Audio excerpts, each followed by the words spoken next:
ذکر کرتا ہے اس کے ساتھ ہو جاتا ہے، بلکہ ہاں ہوتا ہے اس کے ساتھ ہے جو مراقبہ یعنی تصور شیخ جس کا پکا ہے، ذکر سے نہیں ہوتا، یہ تصور سے ہوتا ہے. جس کا تصور شیخ مضبوط ہے نا تو وہ اس کے لیے کشف بہت آسان ہے. اس کو پوشیدہ باتوں کا تھوڑا تھوڑا شروع میں کشف ہونا شروع ہو جاتا ہے، کبھی ایک بات کبھی دوسری بات. غلطیاں بھی ہوتی ہیں اس سے کشف کے دوران، کیونکہ کشف جو ہے وہ 100% نہیں ہوتا. شیخ کو تھوڑا سا بتائیں کس طرح کریں، کس طرح مضبوطی آئے اور کس طرح مطلب ہونا چاہیے. ایک تو یہ ہوتا ہے کہ ہم سوچ رہے ہوتے ہیں پیر کو نا، مثال کے طور پر ہم پیر یاد آتے ہیں، پیر نے یہ بولا، پیر نے یہ بولا، پیر نے یہ بولا. ایک تو یہ ہوتا ہے. اب یا کیا یہ تصور شیخ یہ ہے یا کوئی دوسرا الگ سے تصور شیخ ہوتا ہے؟ الحمدللہ رب العالمین صلی اللہ علیہ وسلم.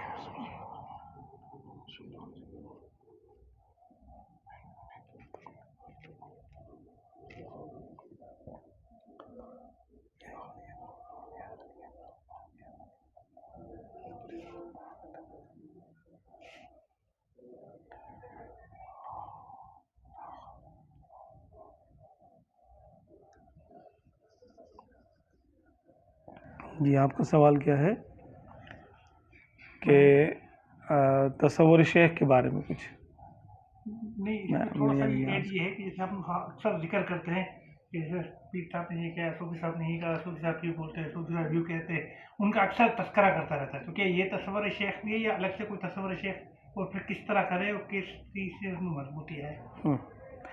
دیکھیں تصور کا تو معنی یہ کہ خیال، شیخ کا خیال تصور ہے. اب اس کی بات کریں ذکر کریں گے تو ظاہر سی بات ہے بغیر تصور کے تو نہیں ہو سکتا. تو ادنا درجے کا تصور شیخ یہ بھی ہے، اس کا ذکر کرتا ہے، ذکر کرے لوگوں کے سامنے، بھلے لوگوں کے سامنے کرے یا ویسے ہی کرے، مطلب اس کے ذکر بغیر تصور کے نہیں ہو پائے گا نا. یعنی سوچ اور خیال میں آئے گا تو پھر ہوگا نا تصور. تصور کے بغیر تو ذکر ہو نہیں سکتا. تو تصور تو ہے، یہ بھی ادنا درجے کا یہ بھی تصور ہے، تصور شیخ. اس میں پختگی کیسے آئے گی کہ جو ہمارے بزرگوں نے تعلیم فرمایا، جیسے اعلیٰ حضرت رحمۃ اللہ علیہ فرماتے ہیں کہ شور نہ ہو، ایسی جگہ پر بیٹھے جہاں شور نہ ہو، اور پھر جو ہیں وہ آنکھیں بند کریں. آنکھیں بند کرنے کے بعد اپنے شیخ کے چہرے کا تصور کریں اور سبز گنبد کا تصور کریں. پھر یوں اپنا سوچ بنائے کہ یہ سبز گنبد سے نور نکل کر شیخ کے قلب میں آ رہا ہے اور شیخ کے قلب کے نیچے ہی میرا دل بھی ہے. شیخ کے قلب کے نیچے میرا دل ہے، تو وہاں سے فیض اور انوار جو ہیں میرے دل کے اندر جمع ہو رہے ہیں. سمجھ لیں کہ وہ برتن ہے جو بھر رہا ہے، نور کے اس کے اندر قطرے جمع ہو رہے ہیں. فرمایا کہ تھوڑی سی مشق کے بعد یہ صورت، شیخ کی صورت اس کے قلب پہ پھر نقش ہو جائے گی، اور اس راہ میں آگے جو بھی مشکلات پیش آئیں گی پھر شیخ اس کو اس کا حل بتائے گا. تو اعلیٰ حضرت رحمۃ اللہ علیہ نے اس کو چند دن کا ارشاد فرمایا الوظیفۃ الکریمہ میں کہ یہ چند دن کر لیں تو ہو جائے گا. لیکن بات یہ ہے کہ ہم جو ہیں وہ خالی اس ذہن نہیں ہوتے نا، جیسے ہم اکیلے ہی نہیں ہوتے، ہمارے ساتھ موبائل ہوتا ہے. تم میرے پاس ہوتے ہو گویا جب کوئی دوسرا نہیں ہوتا، تو فون ہوتا ہے. تو فون جس کے پاس ہے وہ اکیلا کب ہوا؟ وہ تو پوری دنیا کے ساتھ ہے اور پوری دنیا اس کے ساتھ ہے. فون سب سے پہلے الگ کریں، باقی گھر والوں سے بھی، رشتہ دار اور دوست یار سے کچھ ٹائم کے لیے 10-15 منٹ، آدھا گھنٹہ الگ رہیں، اور اس کے بعد آنکھیں بند کر کے اپنے شیخ کا تصور کریں. تصور شیخ جو ہے وہ روحانیت کی کنجی ہے. جب تک تصور شیخ مضبوط نہیں ہوتا آگے کا راستہ نہیں کھلتا. یعنی اگر مراقبہ ہی مضبوط نہ ہو تو روحانیت کا اتصال کیسے ہوگا؟ روحانیت وصول کیسے کرے گا یہ شیخ سے؟ اور اب ہر وقت شیخ کی صحبت میں نہیں بیٹھ سکتا انسان، تو صحبت کی قائم مقام تصور ہے، کہ تصور ایسے ہی جیسے ہم اپنے شیخ کے ساتھ بیٹھے ہوں، پھر یہی تصور آگے بڑھتا ہے تو تصور رسول میں تبدیل ہو جاتا ہے، اور وہ تصور آگے چلتا ہے تو اللہ تبارک و تعالیٰ کے صفات کے، اس کے افعال کے، ذات کے انوار و تجلیات اس میں نظر آنا شروع ہو جاتے ہیں۔ گویا یہی ہوا دیدار کا ایک ذریعہ، کیونکہ اللہ تعالیٰ کو ہم نے دیکھنا ہے، دیدار کرنا ہے قلب کی آنکھوں سے، دل کی آنکھوں سے ہم دیکھ سکتے ہیں، تو اس کے لیے تو یہ والی آنکھیں تو بند کرنا ہوں گی نا، یہ والی آنکھیں بند کریں گے تو تصور ہمارا ایکٹیویٹ ہو جائے گا۔ جب تک یہ آنکھیں کھلی ہیں تو تصور، روحانیت کا تصور نہیں ہو پائے گا، روحانیت کا تصور نہیں ہو پائے گا۔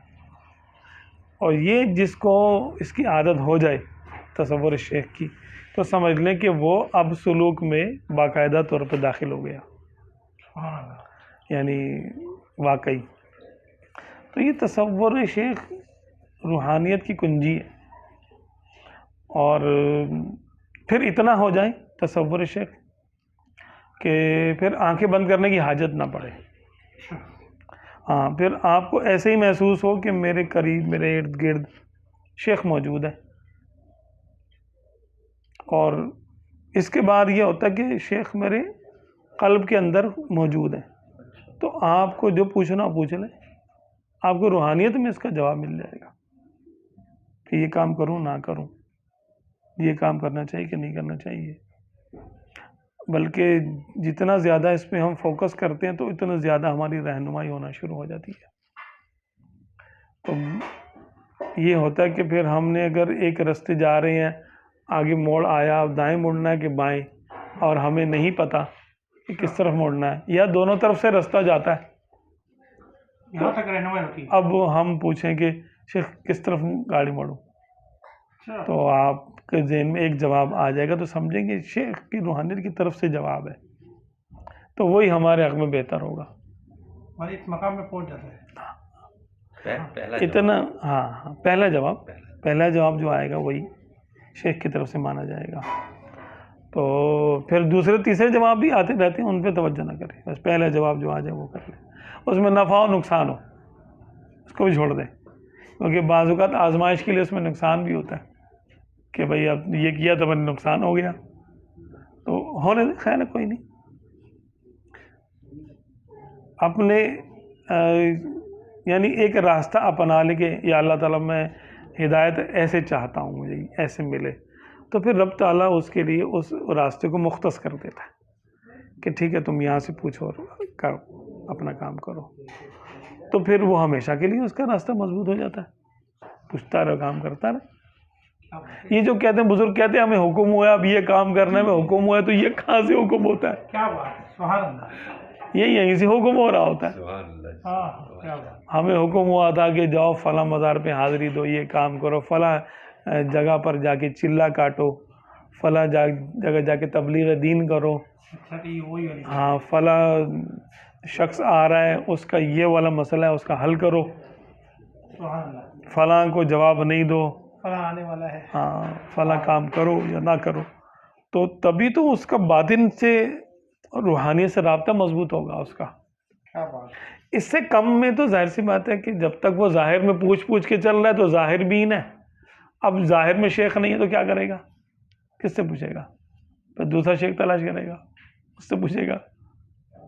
تو اگر اس کو تصور شیخ میں کاملیت حاصل ہو گئی تو اب اس کو اپنے شیخ کے انتقال کے بعد بھی نیا پیر تلاش کرنے کی حاجت نہیں ہے، اس کو اپنے شیخ سے رہنمائی ملتی رہے گی۔ اس لیول پہ اس زمانے میں فی زمانہ موجود ہیں کچھ لوگ؟ ارے انسان ہے، جب چاہے بالکل ہوتے ہیں، اچھا، کیوں نہیں، ہاں، اس لیول کامل لیول کے ہیں۔ اچھا، تو ہم نے عام طور پہ بھی دیکھا ہے، لوگ بھی کہتے ہیں ایسے کہ جیسے ماں کو اب اپنے بچوں کا پتہ چل جاتا ہے، کیونکہ وہ اتنا زیادہ سوچ رہی ہوتی ہے اپنے بچوں کے بارے میں کہ میرے بچوں کی فلاں یعنی جو نا حاجت ہے، یا یوں یہ پریشان ہے، ٹیلی فون آ جاتا یا ہے، ایسا ہے، یہاں فون آ جاتا ہے اس کا، خیریت تو ہے. ہاں ٹیلی فون آ جاتا ہے. اور یہ ایسا نہیں ہے یہ کہ ماں کا انتقال ہو، ماں کے انتقال سے پہلے ماں کو پتہ چلے گا، ماں کے انتقال کے بعد بھی پتہ چلتا ہے ماں کو. باپ جس کو بھی آپ سے رغبت ہے اس کو بعد میں بھی پتہ چلے گا. اب ایک واقعہ تو میرے ساتھ ہوا بڑا، میں تو کہتا ہوں کہ واقعی روحانیت ایک چیز ہے تو اس کا ظہور بھی ہوتا رہتا ہے. ہماری امی کا انتقال ہوا، اللہ تعالیٰ ہماری اور ان کی مغفرت کرے. تو ہمارے والد صاحب کو بہت دکھ ہوا، تو ان کو رونا شروع کیا انہوں نے. اچھا جب اب والد صاحب رو رہے ہیں، سب بہن بھائی رو رہے ہیں، تو میں گھر میں بہن بھائیوں میں بڑا ہوں سب میں. اب اگر ابو اس میں حوصلہ کرتے تو میں رو لیتا، لیکن ابو کے ظاہر سے تو برداشت نہیں ہوا، ابو بہت روئے ہمارے والد صاحب. تو پھر انتظامات کرنے تھے یہاں وہاں کے، تو میں اس میں مجھے حوصلہ کرنا پڑا اور میں نے ضبط کرنا پڑ گیا مجھے. تو میں اپنا دھیان میں نے ہٹایا اور میں کفن دفن اور قبر وغیرہ کے معاملات میں لگ گیا میں. لیکن ظاہر سی بات ہے کہ اول حادثہ تھا، کبھی ایسے کتنے ایسے پیارے کی کبھی میت ہوئی نہیں تھی ہمارے گھر میں. تو بڑا دکھ تھا، کیا کریں کیا کریں. اچھا میں ان کی قبر میں بھی جاتا تھا تو کوئی نہ کوئی ہوتا تھا میرے ساتھ، تو وہ آنسو نہیں بہتے تھے، گھٹ جاتے تھے، آپ جسے کہتے ہیں نا، اندر ہی اندر گھٹ رہا تھا غم میں نا. ایک آدھ ہفتے کے بعد ہماری والدہ مجھے میرے خواب میں آئی اور کہنے لگی کہ ادھر آ. میں گیا تو انہوں نے مجھے سینے سے لگایا، کہنے لگی تو رویا نہیں تھا نا، تو اب رو لے. اچھا تو اور میں خواب میں رویا. اچھا رو کے میں اٹھا ہوں تو وہ غبار جو تھا میرا اندر جو بھر رہا تھا، وہ میں نے دیکھا بڑا ریلیکس ہو گیا بالکل. میں نے کہا دیکھو ان کو اللہ تعالیٰ نے وہاں خبر دے دی، اس عالم میں رابطہ نہیں کہ روحانی رابطہ، تو روح کا رابطہ نہیں ٹوٹتا، جسم کا تو ٹوٹ جاتا ہے لیکن روح کا تو باقی رہتا ہے، ارواح کا رابطہ باقی رہتا ہے. اب ان کو مجھے ان سے اور ان کو مجھ سے تھی بھی بہت زیادہ محبت، اور ظاہر سی بات ہے کہ ہوتی ہے، ہر بچے کو اپنی ماں سے محبت ہوتی ہے اور ہر ماں کو اپنے بچے سے ہوتی ہے، چاہے وہ ظاہر کرے یا نہ کرے، ہوتی ہے. یعنی اس میں وہ مجبور ہے ماں کہ اس کو محبت ہوگی لازمی. تو روحانیت ایسے ہی ہے، جیسے انسان اپنے ماں سے محبت کرتا ہے، باپ سے کرتا ہے، ایسے اپنے شیخ سے بھی کرتا ہے. ماں باپ سے اسی لیے کرتا ہے زیادہ کہ بھئی انہوں نے مجھے پالا ہے اور یہ میرے جسم کے مربی ہیں. شیخ سے اس لیے کرتا ہے کہ یہ میری روح کا مربی ہے، یہ مجھے تربیت کر رہا ہے. میری اپنے استاد سے کس لیے محبت کرتا ہے کہ یہ میری روحانی تربیت کر رہا ہے، میری روح کی تربیت ہو رہی ہے اس سے. اور یہ مجھے کہتے ہیں نا کہ ماں باپ کے ذریعے انسان آسمانوں سے زمین پر آتا ہے اور اپنے شیخ کے ذریعے زمین سے آسمانوں تک جاتا ہے. تو فرق ہوا نا. تو یہ بھی شیخ کے بھی تصور میں ایسے ہی پاکیزگی ہوتی ہے کہ بھئی یہ میرا یعنی مربی ہے اور یہ مجھے وہاں تک پہنچانے کا سبب ہے اور وسیلہ ذریعہ ہے کہ جہاں تک میں ایسے نہیں جا سکتا، خود سے نہیں جا سکتا. کیونکہ شیخ کامل ہی ہوتا ہے کہ جو دربار رسالت تک آپ کو پہنچا سکتا ہے، اور یہی اس کا کمال ہے اور یہی اس کا کام ہے، یہ اس کی ذمہ داری بھی ہے کہ وہ سرکار کا امتی سرکار کی بارگاہ تک پہنچا دے. یا رسول اللہ صلی اللہ علیہ وسلم، یہ اس کو میں آپ کی دربار تک لے کر آیا ہوں. یہی کام ہے اس کے شیخ کا. تو ذکر کے ذریعے، تربیت کے ذریعے، تصور شیخ کے ذریعے یا مراقبے کے ذریعے، نوافل کی کثرت کے ذریعے، مقصد ایک ہی ہے کہ شیخ کے تصور میں انسان ڈوبے اور رسول اللہ صلی اللہ علیہ وسلم کی بارگاہ تک پہنچے. تو اس لیے یہ بہت اعلیٰ پائے کی سمجھ لیں عبادتوں کی اصل ہے یہ تصور. روحانیت کی اصل تصور ہے کہ اس سے علم الیقین، حق الیقین حاصل ہوتا ہے، عین الیقین حاصل ہوتا ہے. اس کو مراقبہ بھی کہہ سکتے ہیں. مراقبہ ہی ہے تصور شیخ، مراقبے کی ابتدا.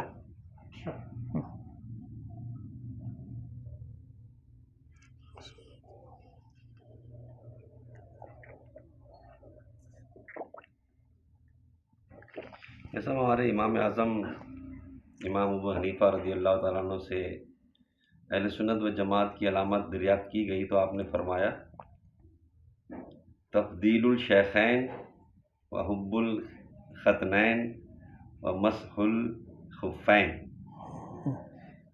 اس کا معنی بھی بتا دیں، اور یہ اہل سنت والجماعت کی اس وقت کی علامت تھی، تو اب صوفی کی علامت کیا ہوگی کہ ایسا صوفی جو، کیونکہ آج کل صوفی ازم بہت لوگ کر رہے ہیں اور طرح طرح کے کر رہے ہیں. ایک تو اس کا معنی کیا ہے، دوسرا اس دور میں تو یہ معنی تھا، اس دور میں کیا صوفی، اہل سنت کا صوفی کون ہوگا، یعنی حقیقی صوفی کون ہوگا؟ ہاں یہ بات ہے کہ ہر دور میں اہل حق کی کچھ علامتیں ہوتی ہیں، اسی طرح اہل باطل کی بھی علامتیں ہوتی ہیں. اب باطل کی علامتیں تو باطل بے شمار ہیں، ظلمات، اور نور ایک ہی ہوتا ہے. تو اہل حق کی علامتیں ہر دور میں لوگوں نے، بزرگوں نے بیان کی ہے. تو امام اعظم رضی اللہ عنہ کے دور میں اتنا ہی کافی تھا کہ سنی وہ ہوا کرتا تھا، اہل سنت و جماعت میں کا فرد وہ ہوا کرتا تھا کہ جو شیخین کریمین یعنی سیدنا، یعنی خلیفہ اول سیدنا ابوبکر صدیق رضی اللہ عنہ اور خلیفہ ثانی سیدنا عمر فاروق اعظم رضی اللہ عنہ کو باقی تمام صحابہ اور اہل بیت سے افضل مانے، باقی سب سے افضل مانے، سب امت میں یہ دو بڑے ہیں یہ مانے. لیکن اس کے ساتھ ساتھ جو ہیں وہ حب الختنین، ختن کہتے ہیں داماد کو. اچھا، آپ صلی اللہ علیہ وسلم کے پیارے دو داماد سیدنا عثمان ذو النورین اور سیدنا مولا علی کرم اللہ وجہ الکریم، ان دونوں سے محبت رکھے. حب الختنین، ان کے بارے میں کوئی توہین آمیز عقیدہ، کوئی ایسا کلام ہرگز روا نہ رکھے. اچھا، دوسرا یعنی جو ہے نا، اور تیسرا کیا ہے کہ والمسح علی الخفین، خف کہتے ہیں یعنی ایسے موزے کو جو کہ یا تو چمڑے کا ہو، ربر کا ہو، یا اتنے موٹے اس کا یعنی کپڑے کا ہو جس سے پانی فوراً آر پار نہ ہوتا ہو. ٹھیک ہے، اس کو خف کہتے ہیں. وہ خف پہن کر، تو ہمارے لیے یعنی اہل سنت جماعت میں یہ ہے کہ موزے پہ مسح ہم کرتے ہیں. موزے نہ ہو تو پھر پاؤں دھوتے ہیں. وہ والے مسح، وہ والے موزے جن کو خف کہا جاتا ہے عربی میں. ٹھیک ہے، تو ان پر مسح، مسافر ہے تو 3 دن 3 راتیں، اور اگر مقیم ہے تو 1 دن 1 رات وہ مسح کر سکتا ہے اس پر. وضو، اس کے پھر شرائط ہیں، طریقہ کار ہے اس کا پورا. تو یہ 3 علامتیں امام اعظم کے دور میں 3 ہی کافی تھی. اور اس کے بعد کیونکہ اہل باطل بڑھتے گئے بڑھتے گئے بڑھتے گئے بڑھتے گئے، اور پھر یہ کہ امت بھی پھیلتی گئی. عرب سے عجم میں آئے، پھر عجم سے بھی اب دیکھیں ہماری امت کہاں تک ہے، جاپان تک ہے. تھائی لینڈ میں بھی ہے، جاپان میں بھی ہے، سری لنکا میں بھی ہے، نیپال میں بھی ہے، پاکستان میں بھی، ہندوستان میں بھی، جو ہے نا افریقہ میں بھی ہے، افریقہ کے دور پار علاقے وہاں تک ہے، کینیا میں، اور دور پار کے علاقے ہیں جنوبی افریقہ، اس سے بھی آگے سب جگہ اسلام پھیل گیا. اب اسلام تو پھیلا، امت پھیلی، تو اس میں 72 فرقے بھی آ گئے. سنیوں کے مقابل 72 فرقے ہیں نا، تو وہ 72 فرقے ہر ایک نے اپنی اپنی الگ پہچان بھی کرا لی. تو اب یہ کہ ہر جگہ پر اہل حق اہل سنت و جماعت کی پہچان الگ الگ ہونے لگی. اب ہمارے دور میں، آج کے دور میں ہندوستان پاکستان جہاں اردو بولی سمجھی جاتی ہے، پڑھی جاتی ہے، لکھی جاتی ہے، وہاں پر سیدنا امام احمد رضا خان اعلیٰ حضرت رضی اللہ تعالیٰ عنہ آپ کسوٹی، جو آپ نے دین کی تشریح فرمائی ہے اور 1400 سال کی کتابوں کا نچوڑ نکال کے ہمیں آسان الفاظ میں پیش کر دیا، عقائد میں بھی اور اعمال میں بھی. اعمال میں تو چلیں افعال ہیں، فقہ ہے تو فقہ میں تو اختلاف ہے، اگر اصولی اختلاف ہو تو اس کی حیثیت اچھی ہے، مسئلہ نہیں ہے، لیکن عقائد میں نہیں ہوتا. اہل حق میں عقیدہ وہی رہتا ہے، ایک ہی رہتا ہے. تو اہل سنت و جماعت کے لیے تو اس وقت جو ہے وہ امام احمد رضا خان رضی اللہ تعالیٰ عنہ یہ معیار ہے سنیت کا، کہ ان کی تعلیمات پہ جو چل رہا ہے وہ سنی ہے، اور جو ان سے ہٹ گیا وہ کہیں نہ کہیں گڑبڑ کر رہا ہے، وہ کہیں نہ کہیں وہ گمراہ ہو گیا. ان کے بتائے ہوئے، ان کے یعنی سمجھائے ہوئے عقائد جو انہوں نے قرآن و حدیث سے نکالے ہیں، اور قرآن و حدیث سے ہی نہیں، صرف بزرگوں کی کتابوں سے جو جمع کی ہیں، 1400 سال کا نچوڑ نکال کے انہوں نے ہمارے سامنے رکھا، کو چھان پٹک کر کے کہ دیکھو بھی اصل بات یہ ہے.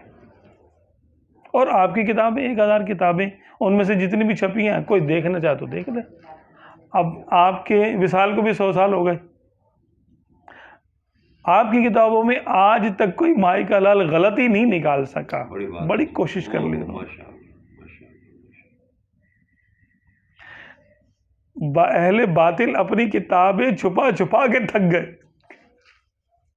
اپنے بزرگوں کی، گرو گھنٹالوں کی کتابیں چھپانے پہ مجبور ہیں، کہ انہوں نے کہیں نہ کہیں کچھ نہ کچھ مسٹیک ایسی کر دی کہ منہ دکھانے کے قابل نہیں رہی. ان کی جماعت ان کی کتاب کو آن نہیں کرتے، وہ کرتے ہیں تو وہ چوں چرا کر کے، تو یوں ایسے ایسے کر کے تعویلیں ہیلے گھڑتے ہیں، اور وہ ہیلے چلتے بھی نہیں، آج تک تو نہیں چلتے. اور ہم لوگ فخر سے بیان کرتے ہیں، اور الحمدللہ ہم سر جھکانے کی ضرورت ہی نہیں ہے ہمیں کسی کے سامنے. کیا بات، ہمیں تو انہوں نے شعر بنا دیا، کیا بات. شعر بنا دیا. ایسے دلائل بیان کیے ہیں، دلائل قاہرہ باہرہ جسے کہتے ہیں نا، کہ واقعی مجدد، میں تو کہتا ہوں کہ آئندہ آنے والی شاید ساری صدیوں کا مجدد آپ ہی ہے. کیا بات. ہاں، ہمارے علاقے میں کم سے کم، خاص طور پہ جہاں اردو، عربی، فارسی میں بھی ہے کچھ کلام آپ کا، تو آپ ہی کے کلام کا مرہون منت ہے یہ جو ہم لوگ نا. بالکل. تو اللہ تعالیٰ نے آپ کو بھائی بڑی ایک ہر چیز میں آپ کو نوازا ہے، جسے کہتے ہیں نا کہ عشق رسول میں، خوف خدا میں، تفقہ میں، تاریخ میں، اچھا یعنی مجتہدانہ صلاحیتوں میں. کیا بات ہے آپ کی. عقائد میں تو خاص طور پہ، اور خاص طور پہ ادب اہل بیت میں اور آداب صحابہ میں کوئی پہلو ایسا نہیں ہمیں نظر آتا. اچھا جدید فقہی مسائل ہیں، ان میں بھی آپ کے یعنی کلام سے ہمیں رہنمائی مل جاتی ہے. ایسا نہیں ایسے کر لو، کیونکہ بنیاد تو وہی ہے. تو سید اعلیٰ حضرت رضی اللہ تعالیٰ عنہ ہمارے لیے آپ نے فرمایا علماء کے لیے نا، صوفی ازم کے بارے میں بھی بتائیے نا. یہ بات ہے اس سے بھی ٹھیک ہے. اب صوفی، ظاہر سی بات ہے کہ صوفی وہ ہوگا جو کم سے کم 4 شرطوں کا حامل ہو، 4 شرطیں پوری کرتا ہو. کون سی والی؟ پہلی یہ کہ وہ سنی صحیح العقیدہ ہو. مسلمان تو ہے ہی، پہلے تو بات ہے ہی، سنی صحیح العقیدہ ہو،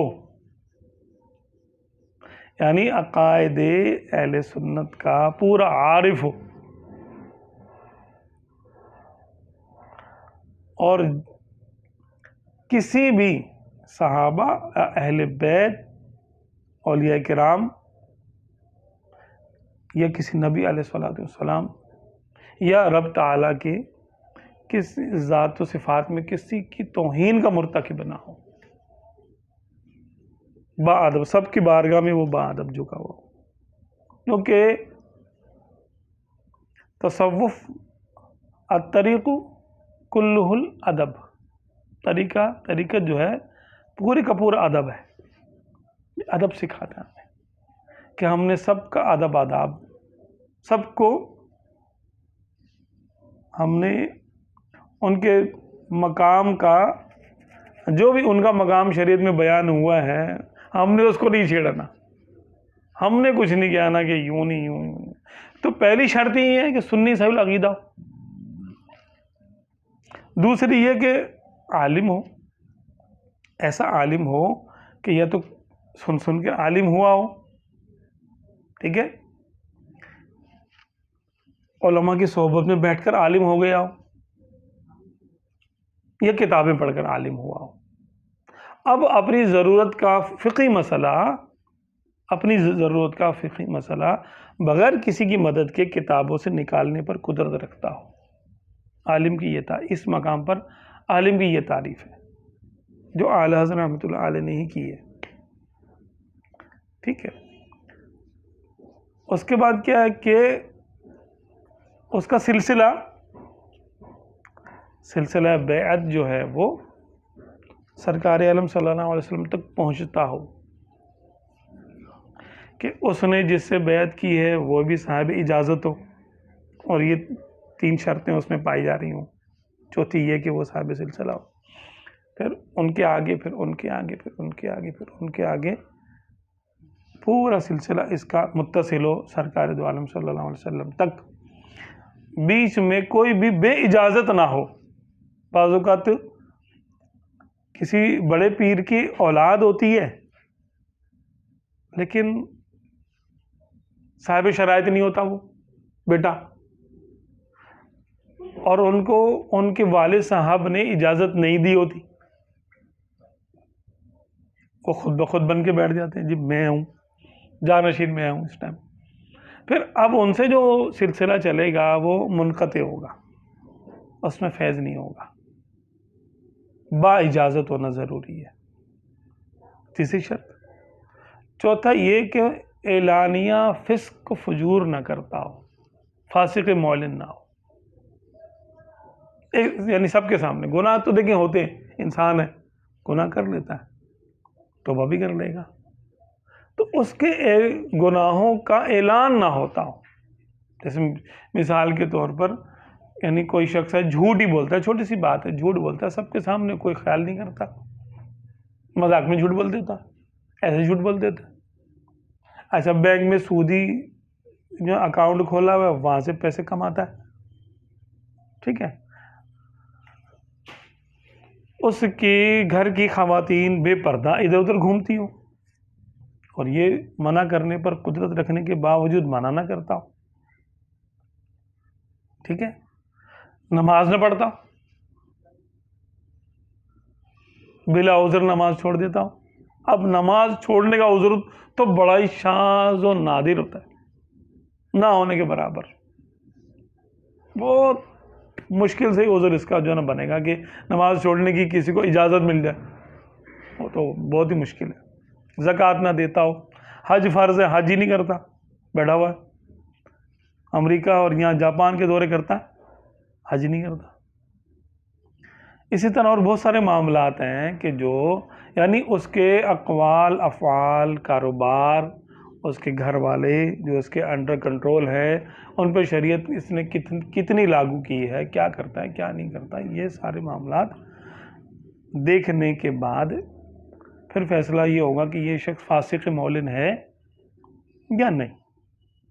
اگر فاسق معلن ہے تو باقی تینوں شرطیں اس میں پائی جاتی ہیں، لیکن اس کی بیعت جائز نہیں ہے. اس کی بیعت جائز نہیں. کیوں کہ فاسق معلن کی اہانت واجب ہے، اور پیر بنانے میں اس کی تعظیم ہے. فاسق کو تو چاہے عالم ہی ہو، فاسق کو تو آپ اس کے پیچھے نماز بھی نہیں پڑھیں گے، فاسق معلن کے پیچھے. ہاں اس کی امامت بھی جائز نہیں ہے، نہ اس کے پیچھے آپ نماز پڑھیں گے. تو یہ 4 شرطیں پوری ہوں گی تو وہ ظاہری شرطیں پوری کی اس نے کہ وہ اب شیخ بن سکتا ہے صوفی ہونے کا. پیر اور صوفی ایک ہی چیز ہے کیا؟ ہاں ہاں اور کیا. اچھا. ہاں یعنی جو آج کا صوفی ہے کل پیر بنے گا نا. جی یہی بات. اچھا تو اگر اس کو خلافت ملتی ہے اور وہ سارے معاملات کرتا ہے، سالک تو دیکھیں سالک جو ہے یا صوفی بننے کی جو اس میں چلا، وہ ضروری نہیں کہ ہر سالک یا ہر صوفی پیر ہی ہو جائے، یہ ضروری نہیں ہے، لیکن کم سے کم یہ تو ہے نا کہ ہر پیر صوفی تو ہوگا نا، اور سالک بھی ہوگا، سلوک طے کیا ہوگا، اور صوفیہ کے یعنی انداز پر زندگی گزار کر تربیت لے کر اجازت لے کر پھر وہ پیر بنا ہوگا. ایسے تو نہیں بن سکتا پیر. نہیں، خالی صوفی کے لیے پیر ہونا بھی تو کوئی شرط ہے کیا؟ نہیں. بغیر پیر کے صوفی نہیں بن سکتا. نہیں. صوفی کا معنی یہ ہے کہ صوفی ہوتا ہے باصفا. ضروری نہیں ہے کہ کوئی شخص جو ہے وہ بیعت کرے تبھی صوفی ہوگا.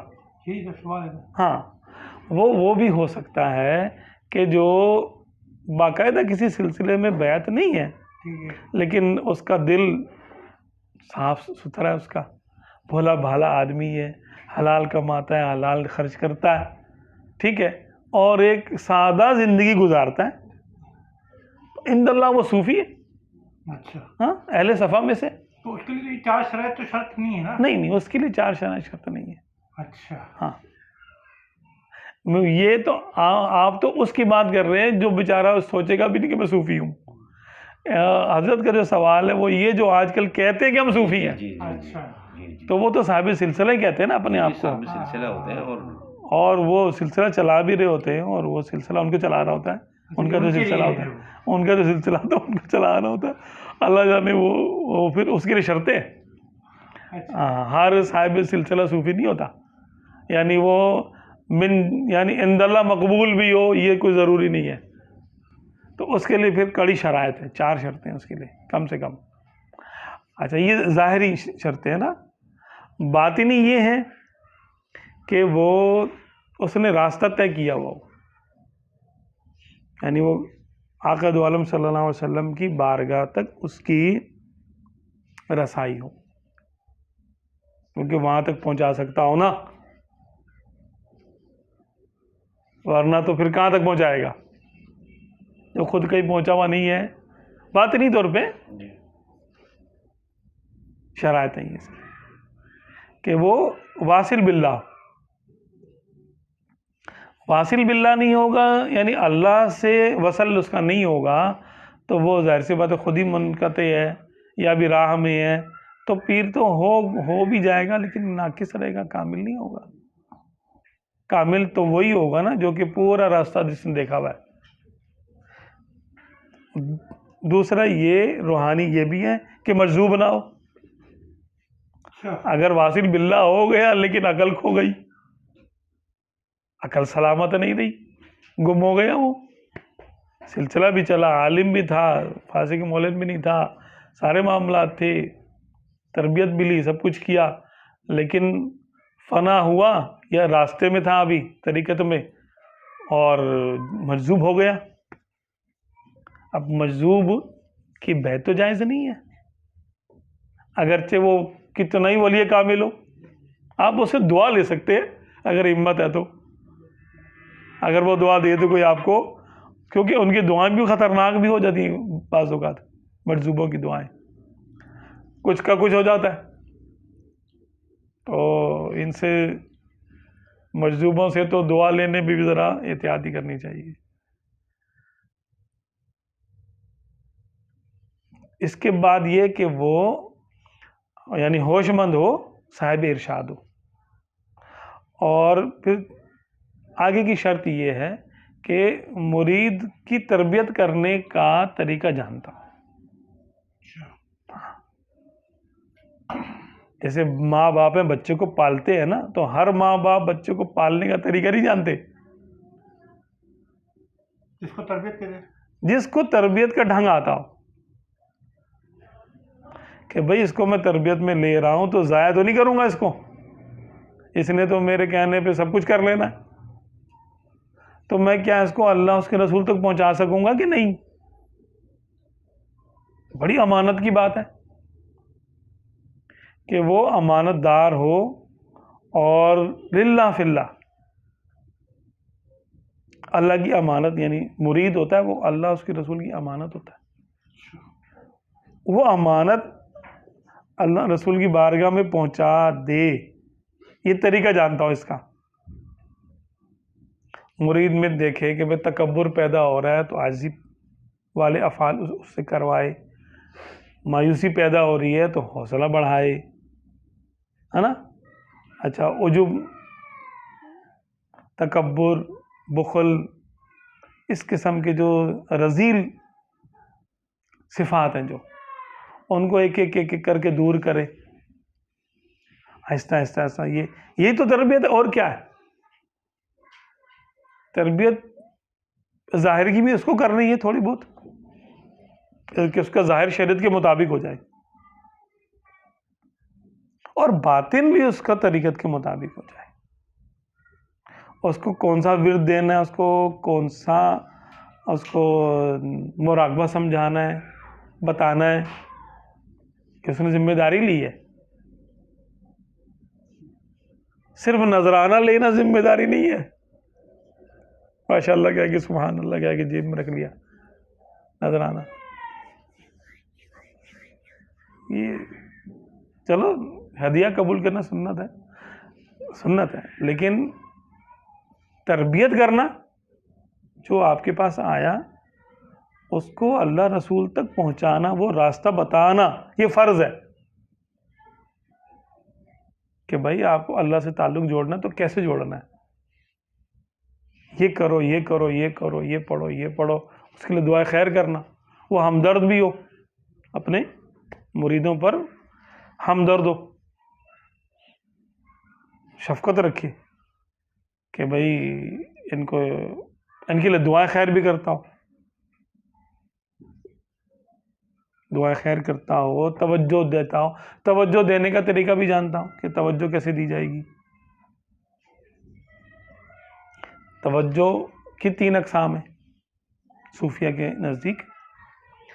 ایک تو توجہ سمجھ لیں کہ توبہ کے لیے کی جاتی ہے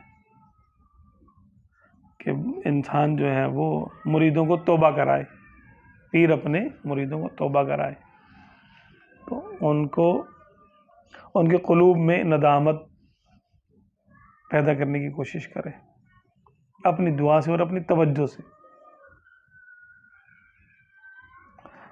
دوسری توجہ ارتقائی ہے، ایک اصلاحی ہے، توبہ والی توجہ اصلاحی، کہ اس کے مریدین کو گناہوں سے نفرت ہو جائے اور نیکیوں سے محبت ہونا شروع ہو جائے. اصلاحی توجہ ہو گئی، وہ توبہ کرے. دوسری جو ہے وہ توجہ ارتقائی ہے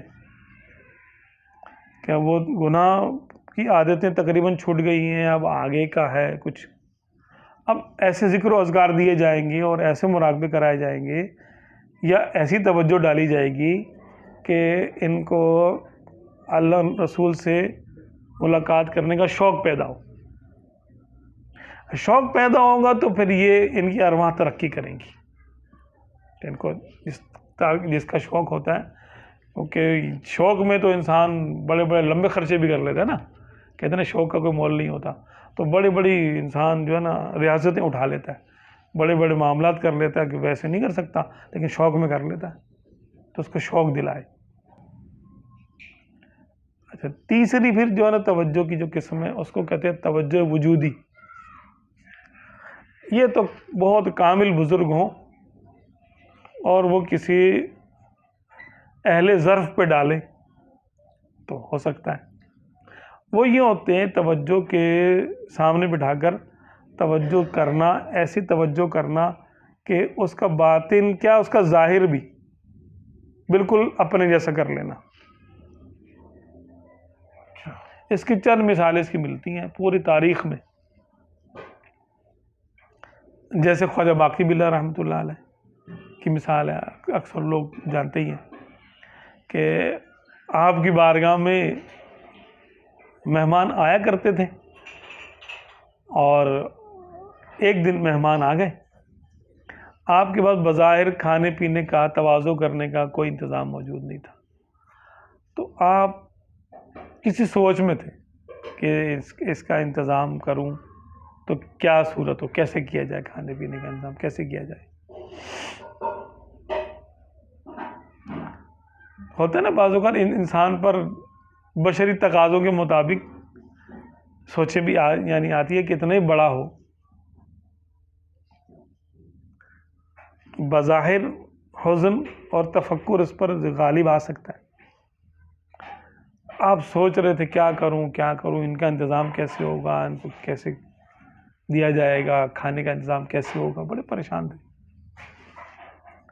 اچھا تو پھر کیا ہوا کہ آپ کے نا قریب میں ایک نان بائی کی دکان تھی. نان بائی وہ قیمہ بنا کے، قیمے والے نان یا قیمہ اور نان وہ فروخت کرتا تھا. آپ کی بارگاہ میں آتا جاتا تھا. وہ آیا، اس نے شیخ کو دیکھا اور سمجھ گیا. وہ کہنے لگا اچھا یعنی کھانے کا انتظام شاید نہیں ہوگا، تو حضرت پریشان ہو رہے ہیں، تو کچھ کرنا چاہیے. تو اس نے کیا کیا کہ وہ لے کر آیا کھانے کا انتظام. اس نے کیا، نان اور روٹیاں اور یہ لے کر آ گیا قیمہ، اس نے سب کو کھلا دیا. تو سب لوگ پھر کھانا کھانے کے بعد مہمان تو چلے گئے. تو مہمانوں کی رخصت ہونے کے بعد وہ شخص پھر حاضر ہو گیا، خدمت میں آ کے بیٹھ گیا. وہ تو بیٹھتا تھا وہ تو آ کر، لیکن آپ بہت ہی خوش تھے اس کے اس کام پر. آپ نے فرمایا کہ بیٹا مانگو کیا مانگتے ہو.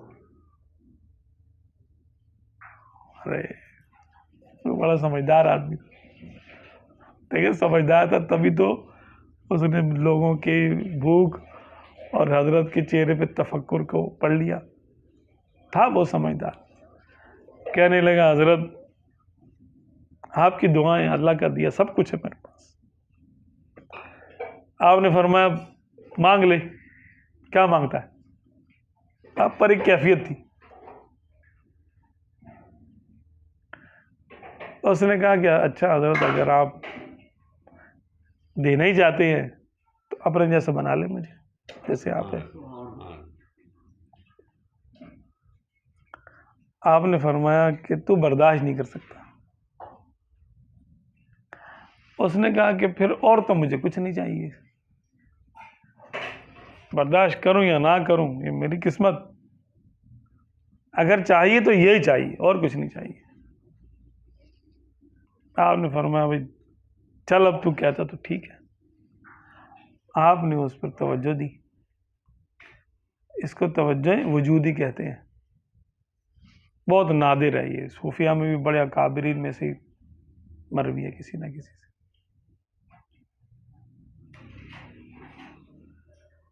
تو آپ نے اپنے اوپر نازل ہونے والے انوار و تجلیات کا رخ اس کی طرف کر دیا، ڈائیورٹ کر دی. کال جسے کہتے ہیں نا، کال ڈائیورٹ کرنا. انوار آپ نے اس طرف ڈائیورٹ کر دیے. اب وہ ظاہر سی بات ہے برداشت تو نہیں کر سکتا تھا، اس کی روح میں اتنی گنجائش نہیں تھی، نہ اس کا قلب ریاضتیں کرنے سے اور وقت گزارنے سے اور صحبت میں رہنے سے یہ ظرف پیدا ہوتا ہے انسان میں، ایک دن میں نہیں پیدا ہو جاتا. تو اس نے ضد کی. آپ نے بولا ٹھیک ہے، آپ نے توجہ دے دی. تو وہ اس کا باطن بھی، اور کہنے والے کہتے ہیں ظاہر بھی، اس کا چہرہ بھی آپ کی طرح ہو گیا. ایسی توجہ ہو گئی، ایسی کامل توجہ تھی آپ کی. جیسی توجہ آپ صلی اللہ علیہ وسلم نے سیدنا ابوبکر صدیق رضی اللہ عنہ پر ڈالی تھی غار ثور میں، تو بتانے والے بتاتے ہیں کہ آپ رضی اللہ عنہ کا چہرہ بھی آپ صلی اللہ علیہ وسلم کی مشابہت میں آ گیا تھا. سبحان اللہ.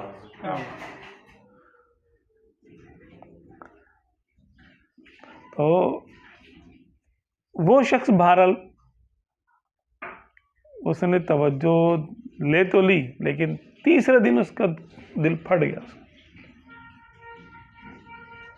برداشت نہیں کر سکا. لیکن ظاہر سی بات ہے کہ وہ مراد کو پہنچ گیا، اس کے پورے جسم سے خون جاری ہو گیا، خوشبودار ذکر کی آواز آنے لگی. باہر انتقال ہو گیا، اس کو شہادت کی موت ہوئی اس کی. اور وہ انتقال کیا تو کس مقام پہ جا کر؟ نان بھائی سے خواجہ باقی باللہ کے مقام میں چلا گیا. خدمت سے دیکھیں کہاں چلا گیا وہ. تو ایک طریقہ خدمت کا بھی ہوتا ہے، سلوک حاصل کرنے کا نا، سلوک چلنے کا ایک طریقہ خدمت کا بھی ہے. ایک محبت ہے، ریاضت ہے، خدمت ہے. تو تیسرا رہ گیا تھا، وہ آج ذکر ہو گیا. تو بعض اوقات یہ ہوتا ہے کہ انسان ریاضت بھی نہیں کر سکتا اور محبت کرنے کا ڈھنگ بھی نہیں جانتا، بس وہ کوئی خدمت کر دیتا ہے ایسی کہ وہ خوش کر دیتا ہے شیخ کو. اب اس کے لیے موقع ہے کہ وہ کیا مانگے. دیکھیں سیدنا ربیع اسلمی رضی اللہ عنہ آپ صلی اللہ علیہ وسلم کو وضو کرواتے تھے تہجد میں. تو ایک دن ایک رات جو ہے وہ وضو کے لیے پانی ڈال رہے تھے. تو وہی ہے خدمت سے سرکار صلی اللہ علیہ وسلم خوش ہو گئے. فرمایا کہ سل ربیع، تو ربیع مانگو، کیا مانگتے ہو. اب یہ کیفیت ایک ہوتی ہے، اللہ تبارک و تعالی کی ایک صفت ہے وہاب. کیا ہے؟ وہاب. تو وہاب کی صفت ایسی ہے کہ وہ ہے تحفے دینے والی، نوازنے والی. اس میں صلاحیت نہیں دیکھی جاتی سامنے والے کی. تحفہ دیکھیں دینے والے کی حیثیت کا ہوتا ہے، لینے والے کی حیثیت کا نہیں ہوتا تحفہ ہمیشہ. تو اللہ کی صفت ہے وہاب. اچھا، اللہ تبارک و تعالیٰ کی یہ صفت ہے، اس کی یعنی خصوصیت یہ بیان کی جاتی ہے کہ وہاب کی صفت سے جب وہ کسی کو عطا کرتا ہے تو پھر وہ اپنی شان کو ظاہر کرنے کے لیے کرتا ہے کہ میں یہ بھی دے سکتا ہوں، میں یہ بھی دے سکتا ہوں، یہ بھی دے سکتا ہوں. پھر اس کا حساب نہیں لیتا اور نہ سامنے والے کی صلاحیت کو دیکھتا ہے کہ اس میں کتنی صلاحیت ہے کتنی نہیں، بس نوازتا ہے وہ. اس صفت کی تجلی جب کسی بزرگ پر ہو جائے تو یہ صفت وہاں بھی ظاہر ہوتی ہے. پھر وہ کہتے ہیں مانگو، کیا مانگتے ہو. ہر وقت نہیں، مانگو کیا مانگتے ہو. تو پھر وہاں دیکھ لے گئے یار ابھی یہ مانگنے کا ٹائم ہے. تو حضرت ربیع اسلمی رضی اللہ عنہ، اچھا انہوں نے کیا مانگا؟ انہوں نے کہا اسألک مرافقتک فی الجنہ، کہ یا رسول اللہ میں آپ سے جنت میں آپ کی رفاقت کا سوال کرتا ہوں. اچھا، سرکار صلی اللہ علیہ وسلم نے فرمایا او غیر ذالک، اور بھی کچھ ہے کیا؟ یہ تو ہو گیا نا، اور بھی کچھ ہے؟ قلت ہوا ذاک، فرماتے ہیں میں نے کہا، میں نے عرض کی سرکار بس یہی،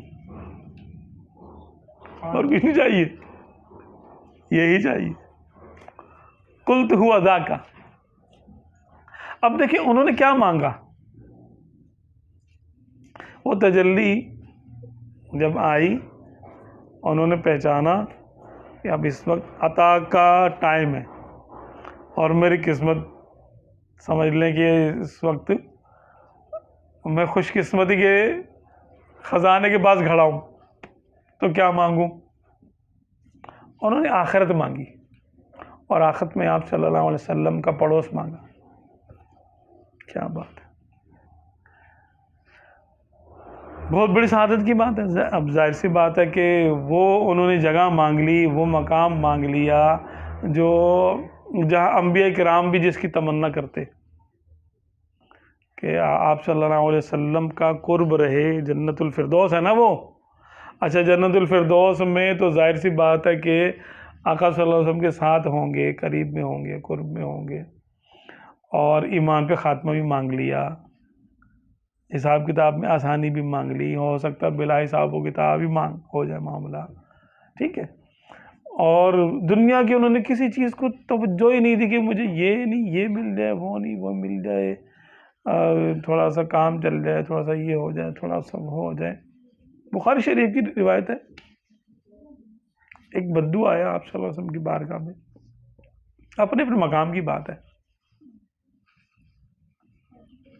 تو انہوں نے کیا کیا، آپ صلی اللہ علیہ وسلم نے ان سے بھی پوچھا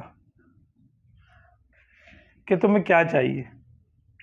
دور سے آئے تھے سفر کر کے، تو آپ صلی اللہ علیہ وسلم نے پوچھا کہ کیا چاہیے. اب انہوں نے ان کی توجہ ظاہر پہ تھی. انہوں نے عرض کی، یا رسول اللہ صلی اللہ علیہ وسلم مجھے سواری کے لیے اونٹ چاہیے. صحابہ کرام جو اہل راز تھے اور مولا علی کرم اللہ وجہ الکریم اس میں شامل تھے، فرماتے ہم سوچ رہے تھے کہ یہ کوئی بڑی چیز مانگے گا بندہ، لیکن انہوں نے فتح رضویہ میں یہ یعنی اعلیٰ نے لکھا ہے، یعنی الامن والولا، شاید یہ اس والی روایت میں ہے، اس یعنی کتاب میں ہے. تو فرمایا اچھا ٹھیک ہے، اور کچھ چاہیے؟ کیا بات ہے، دوسری مرتبہ ہو گیا نا. پھر انہوں نے عرض کی، یا رسول اللہ صلی اللہ علیہ وسلم وہ جو اونٹ کے اوپر جو بیٹھتے ہیں نا، جو سیٹ ہوتی ہے اس کی، اس کو کجاوا کہتے ہیں اردو میں، تو مجھے وہ کجاوا بھی چاہیے. اب بولے بھی ثابت ہوئے نا، بہت ہی بولے تھے. تو فرمایا اچھا اور کچھ؟ تیسری مرتبہ ہو گیا. تو انہوں نے عرض کی، یا رسول اللہ صلی اللہ علیہ وسلم مجھے گھر واپس جانا ہے، لمبا سفر ہے، تو کچھ کھانے پینے کا انتظام ہو جائے تاکہ میں گھر تک پہنچ جاؤں سکون سے. تو آپ صلی اللہ علیہ وسلم نے فرمایا، ارے تجھ سے تو وہ بنی اسرائیل کی بوڑھی عورت اچھی ہے.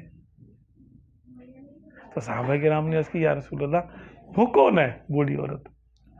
فرمایا کہ موسیٰ علیہ السلام نے ایک جگہ سے ہجرت کر کے دوسری جگہ جانے کا حکم ہوا، شاید مصر جا رہے تھے، تو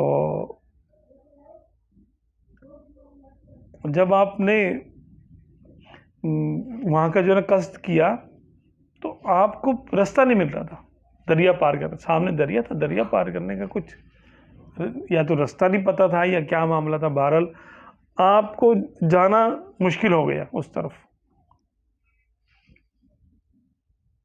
تو آپ نے پوچھا، میرے مولا یہ تو سمجھ میں نہیں آ رہا، اب کیا کریں، کہاں جائیں، راستہ کس سے جو ہے نا پوچھیں. بتایا گیا کہ آپ بنی اسرائیل میں نا ایک بوڑھی عورت ہے. اصل میں راستہ کیوں نہیں مل رہا کہ یوسف علیہ السلام نے دعا کی تھی جب آپ کا وصال ہوا تھا، تو آپ کا تابوت یہاں کہیں دفن کیا گیا تھا. تو آپ کا یہ تھا کہ مجھے جو ہے مصر میں دفن ہونا ہے. تو آپ نے دعا کی تھی کہ میرے مولا موسیٰ علیہ السلام جب یہاں آئیں گے نا تو ان سے یہ بات کرنی ہے کہ وہ میرا تابوت لے کر جائیں یہاں سے اور مجھے وہاں دفن کریں، مصر میں لے جا کے دفن کریں. تو وہ تابوت کہاں پر ہے, آپ کی قبر انور کہاں پر ہے, یہ نہیں پتا کسی کو, بنی اسرائیل میں سے کسی کو نہیں پتا سوائے ایک بوڑھی عورت کے. تو آپ یعنی آپ علیہ الصلوۃ والسلام نے اس کو بلایا اور فرمایا کہ بھئی وہ سیدنا یوسف علیہ السلام کی قبر کہاں ہے. اس نے کہا مجھے پتا تو ہے لیکن میں ایسے نہیں بتاؤں گی. آپ نے فرمایا اچھا پھر کیسے بتائے گی. اس نے کہا کہ پہلے آپ میرے لیے دعا کریں کہ اللہ تعالیٰ مجھے جنت میں آپ والے درجے میں رکھے جہاں آپ ہوں گے. آپ نے فرمایا بس جنت تک ٹھیک ہے, میں جنت کی دعا کر دیتا ہوں کہ رب تعالیٰ تجھے جنت دے, اب میرے درجے میں ہونے کا کیا ہے, رہنے دے تو. اس نے کہا کہ نہیں, میں نے تو اسی درجے میں ہونا ہے. آپ نے دعا کی یا میرے مولا یہ عورت مان ہی نہیں رہی, اب کیا کرے. تو اللہ تعالیٰ نے فرمایا کہ جو یہ مانگ رہی ہے اس کو دے دو. دینے پہ آپ یہ دلیل جو وہ لے کر آئے سیدی اعلی رضی اللہ عنہ کہ اللہ کے نبی دے بھی سکتے ہیں, کیا کیا دے سکتے ہیں. فرمایا کہ تم دے دو نا جو یہ مانگ رہی ہے, تمہارا کیا جاتا ہے. سبحان اللہ. تو پھر سمجھ لیں کہ وہ بوڑھی عورت اتنی سمجھدار تھی کہ اس نے ایک انفارمیشن ٹیکنالوجی سے کہتے نا, تو ایک انفارمیشن پاس کرنے کے لیے اس نے کچھ نہیں تھا. شاید مجھے یاد پڑتا ہے دیکھنا شاید یہ روایت میں اس نے شاید جوانی کا بھی کہا تھا کہ میں جو ہے نا جوان ہو جاؤں. کافی دن ہو گئے میں نے, ایسے تھا. دیکھیں ذرا نکالیں, میرے پاس آیا اس میں خالی وہ رفاقت والا ہے. رفاقت والے مجھے یاد پڑتا ہے, پڑھا تھا میں نے کہ وہ اس نے جوانی کے ریوائول کی بھی دعا کی تھی کہ میری جوانی مجھے واپس مل جائے. تو مانگنا بھی مطلب سوچ سمجھ کے چاہیے. ارے پہلے ہی سوچ کے رکھ لیں کیا مانگنا ہے, امید لگا کے رکھے کبھی یہ وقت آئے گا. بھائی وہاب کی تجلی ہو گئی کبھی بھی تو پھر ہمارا معاملہ تھوڑی دیکھا جائے گا کہ ہم کس قابل ہیں کس قابل نہیں ہیں. جب وہ کہیں نا کہ مانگو تو پھر اپنے آپ کو جو دیکھ رہا ہے وہ تو بڑا ہی نادان ہے کہ میں کیا, میں ہوں, میں کس قابل ہوں. ارے پھر تو اب سوچ لیں, ابھی سوچ لیں کیا ہونا چاہیے کہ جب رب تعالیٰ وہاب کا معنی ہے بہت زیادہ ہدیہ دینے والا, بہت زیادہ تحفے دینے والا, حد سے زیادہ. اب یہ جب تجلی آ جائے اور اس کا موقع آ جائے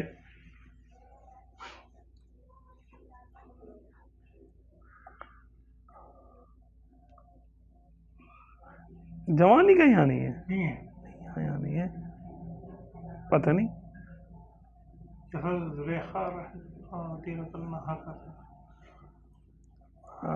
بعض اوقات مکس بھی ہو جاتا ہے نا حوالے. حدیث کی کتابوں میں جو ہے وہ 7 کا تھا اور تاریخ کی کتابوں میں جو ہے وہ جوانی کا بھی تھا, اس طرح ہے شاید. اس میں یہاں پہ جوانی کا نہیں ہے. جیسا آپ فرما رہے تھے کہ مانگنے کا پہلے سے طے کر لیں, سوچ لیں, سمجھ لیں. آپ بھی کر لیتے ہیں, اگر کبھی ہوا تو کیا مانگیں گے.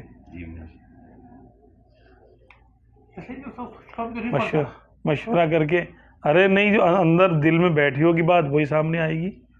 تو دل میں بٹھائیں نا اس کو, جیسے موقع ہو یہ چیز مانگنی ہے. بھائی صحیح تو کر سکتے ہیں نا, باقی نصیب میں جو ہوگا وہ آ جائے گا سوال سامنے. بعض اوقات بالکل ذہن میں نہیں ہوتا اور ایک دم انسان کے منہ سے وہ الفاظ جو نکل جاتے ہیں. وعلیکم السلام. تو کچھ ایسا سوچ کے رکھنا چاہیے. ہمیں بھائی نیت تو کر کے رکھے نا بھائی. سب فرمائے نا کیا مانگنا چاہیے. بھائی دیکھیں ہمارے سامنے تو یہ ہے کہ جیسے آقا صلی اللہ علیہ وسلم کا پڑوس جنت میں مانگا گیا, انہوں نے مانگا. صحیح. ایک تو یہی ہے کہ یعنی جو ہے نا پڑوس مانگے. ایک صحابی کا ہے نا عمل ہمارے سامنے ہے. اور اس بڑھیا نے بھی رفاقت ہی مانگی تھی جی جی جنت میں. موسیٰ علیہ السلام کی رفاقت. صحیح. تو یہ دو احادیث میں تو رفاقت کا آ گیا. دونوں نے دنیا کی کوئی چیز نہیں مانگی تھی. صحیح.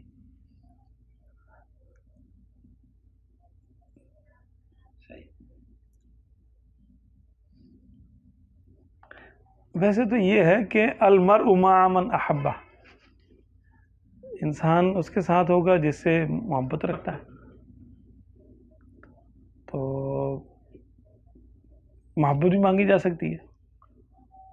محبت ایسی ہو کہ فنا کے مقام تک لے جائے، فنا فی رسول ہو جاؤں، ہے نا. فنا فی اللہ، بقا باللہ، ایسی کوئی چیز مانگنی چاہیے بندے کو. اور اگر عاشق ہے تو پھر تیرے عشق کی انتہا چاہتا ہوں. کوئی سوال ہی نہیں کرے. پھر یہ عاشقوں کا مزاج یہ پھر وہ جنت کا تقاضا نہیں کریں گے. میں ان بزرگ ہستیوں کی بات نہیں کر رہا ہوں، انہوں نے ان کا ویژن کیا تھا یہ وہ بہتر جانتے ہیں. ان کا معاملہ اعلیٰ سے اعلیٰ ہے، ان کی ہم پاؤں کی دھول کے برابر بھی نہیں ہو سکتے. بعد والے ظاہر سی بات ہے، ہم لوگ بعد والے ہیں تو نیچے کا جو رہ جاتا ہے معاملہ. آخری دور کی پیداوار ہے، ہمیں اتنی سمجھ بوجھ نہیں ہے. اگر عشق مانگا جائے تو اور مقبول عشق، یا اللہ ایسا مجھے عشق عطا فرما جو تیری بارگاہ میں مقبول ہو، اور حد سے زیادہ.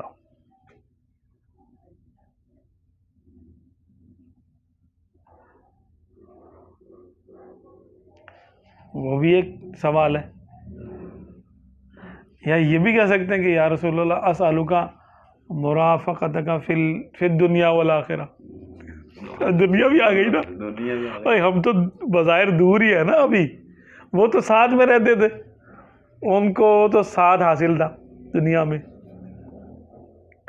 اور ہمیں تو ساتھ حاصل نہیں ہے ابھی، یا ہے تو ہمیں اس کا احساس نہیں ہے. ایسے تو ہے النبی اولیٰ بالمؤمنین من انفسہم، سبحان اللہ. کہ نبی تو ان مومنوں کی جان سے زیادہ قریب ہیں، اللہ بھی شرک سے قریب ہے. ہمیں احساس نہیں ہے نا. یا تو پھر ایسا کچھ مانگا جائے کہ مرافقت فی الدنیا وفی الآخرہ. فی الآخرہ. سبحان اللہ. پھر آخرت میں تو پھر جنت الفردوس ہی نہیں ہے نا صرف، پھر تو آخرت میں تو برزخ بھی آ گیا نا. اب برزخ میں اپنے کو پھر ہمارا دل ہی نہیں لگے گا اگر کہیں اور چلے گئے. تو مرنے کے بعد ادھر ادھر کہیں چلے گئے، چلے اللہ نہ کرے کہ کوئی حساب کتاب بھی عذاب ہو، اچھی جگہ بھی چلے گئے تو اجنبیت ہوگی، وہاں پہ دل لگے گا ہی نہیں. یہاں تو پھر مدینہ ہے کیا بات ہے. بھائی، کوئی ناشری بھی سن لیتے ہیں، کچھ تصویری دیکھ لیتے مدینے کی، کسی محفل میں بیٹھ کے تصور کر لیتے، چلو بیٹھ کے باتیں کر لیتے. تو اعلیٰ علیین میں کون ہوں گے؟ اعلیٰ علیین وہی نا کہ پھر مرافقت ہوگی نا. اگر مرافقت تو پھر اعلیٰ علیین میں ہی ہوگی نا. اعلیٰ علیین میں. ہاں، اصل بات ہے مرافقت. اعلیٰ علیین میں مطلب کیا چیز ہے؟ ایک مقام میں کیا ہوتا ہے؟ مقام والے سے ہوتا ہے.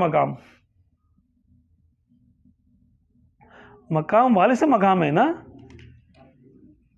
بھائی کسی بلڈنگ میں آپ کے گھر والے رہتے تو وہ آپ کا گھر ہے، اور اگر آپ نے وہی مکان کرائے پہ دے دیا تو آپ کا گھر تو نہیں ہے. وہ مکان تو آپ کا ہی ہے لیکن اب آپ کا گھر تو نہیں ہے.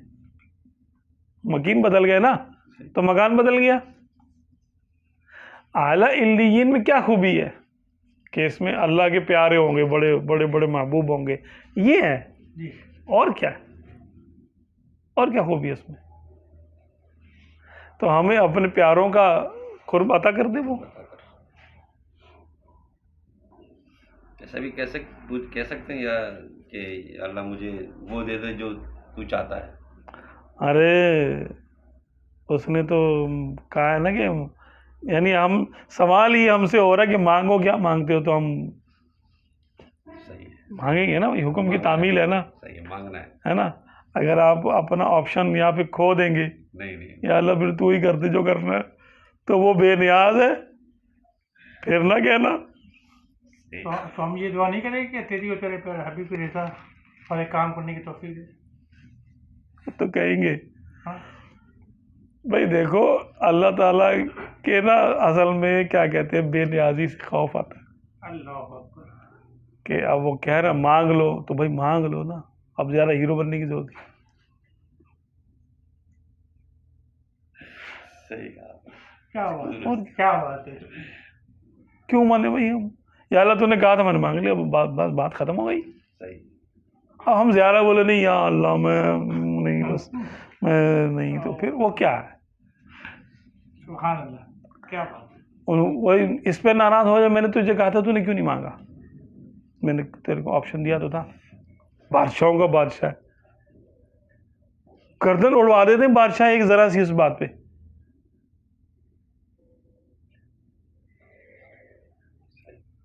بادشاہ تو ایسے ظالم ہوا کرتے تھے نا.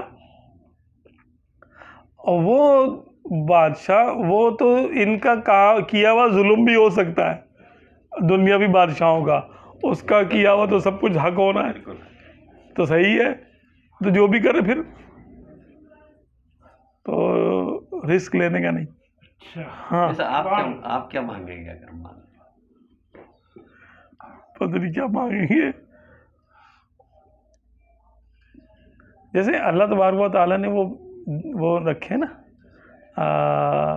درجے سورہ واقعہ میں، مقربین کا ایک درجہ ہے، جی جی جی.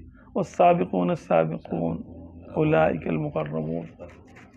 یہ بھی مانگنے کی چیز ہے کہ اللہ تعالیٰ نے ان کی تعریف فرمائی ہے کہ جنتی تو یعنی دائیں طرف والے بھی ہیں. وَأَصْحَابُ الْيَمِينِ مَا أَصْحَابُ الْيَمِينِ، ہے نا. ان کی بھی بڑی جو نہیں ہوا ہے تعریف ہے ان کی. ظاہری مقام، رہنے کا مقام تو یہ ہے. اب بات قلب اور روح کا مقام کیا ہو؟ قلب اور روح کا مقام جیسے ہمارا، اگر ہم یہ کہیں بھئی جسم تو ہمارا وہاں جو ہے نا مقربین کے ساتھ ہو، اور روح جو ہے وہ ہماری فنا میں ہو، عشق ہمارا دل جو ہے نا وہ عشق میں ڈوبا ہوا ہو اور بے شمار بے انتہا ہو، اور اسی قسم کی کوئی چیز لیں گے، یعنی ہم فنا کو اختیار کریں گے جو ہمارا مقام ہے. کہ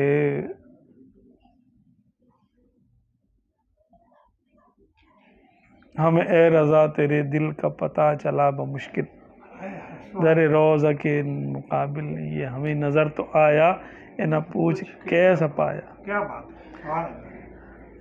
کہ در رسول بس حاصل ہو جائے دنیا میں آخرت میں، بس یہی ہے ظاہر و باطن میں.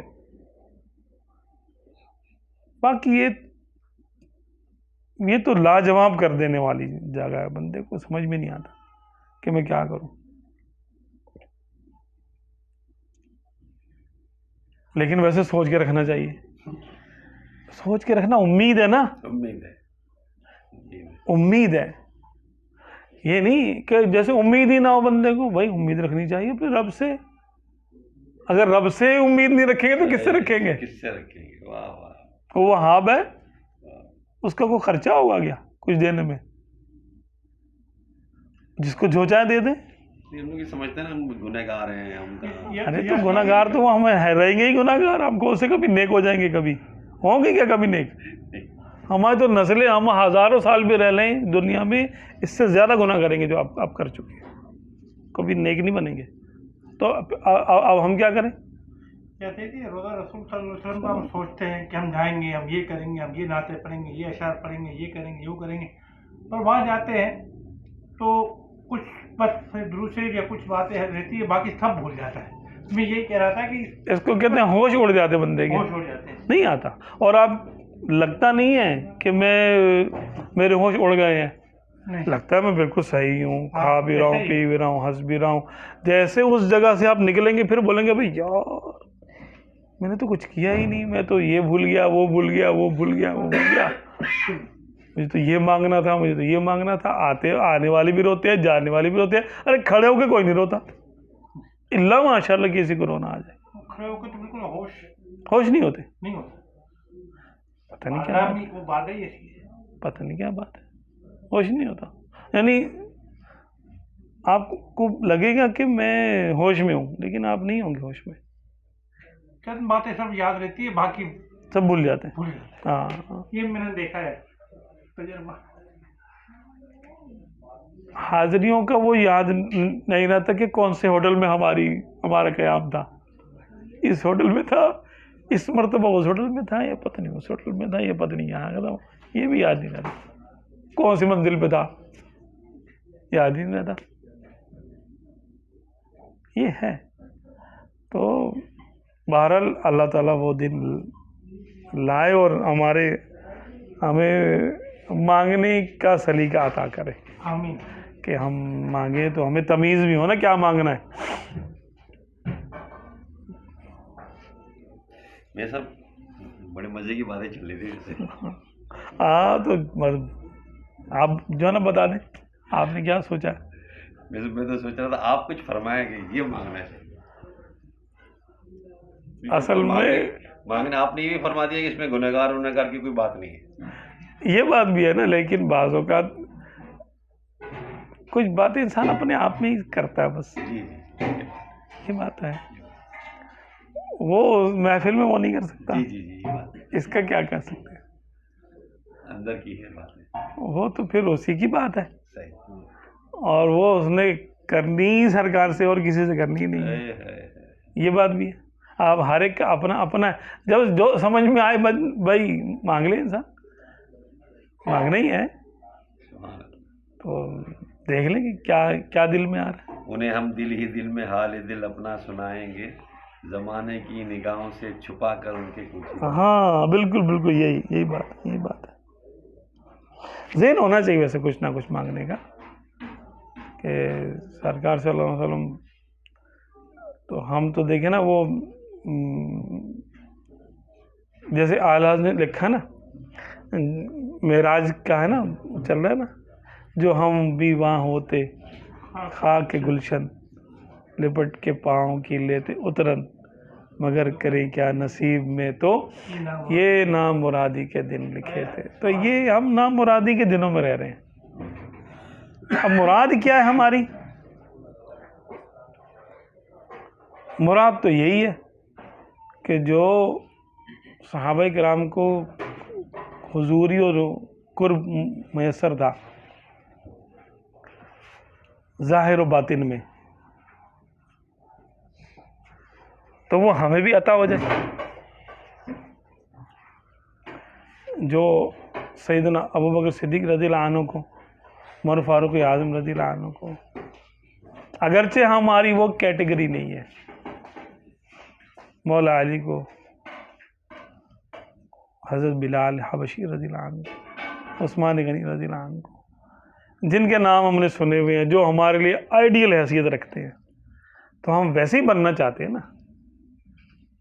اگرچہ ہم وہ نہیں ہیں، کسی بھی پہلو سے ہم ویسے نہیں ہیں، لیکن آئیڈیلائز تو انسان اسی کو کرتا ہے نا کہ جس کے جیسا وہ ہونا چاہتا ہے، کہ مجھے اس کیٹیگری میں لکھ لے، صدیقیوں میں لکھ لے، فاروقیوں میں لکھ لے، عثمانیوں میں لکھ لیں، علویوں میں لکھ لیں، بلالیوں میں لکھ لیں، اویسیوں میں لکھ لیں، اور جو آپ کے قریبی ہیں، ظاہر سی بات آپ کو تو ہر غلام ہی انمول ہے.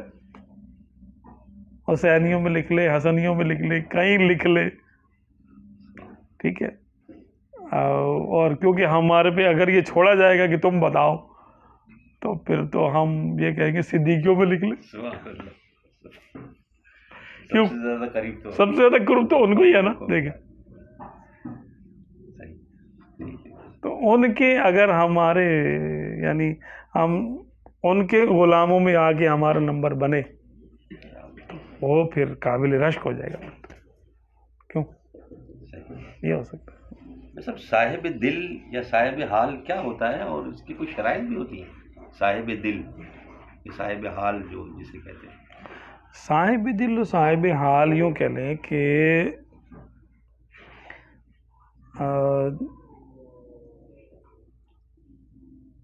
جس کا دل مردہ نہ ہو، جس کا دل زندہ ہو، وہ صاحب دل ہوا.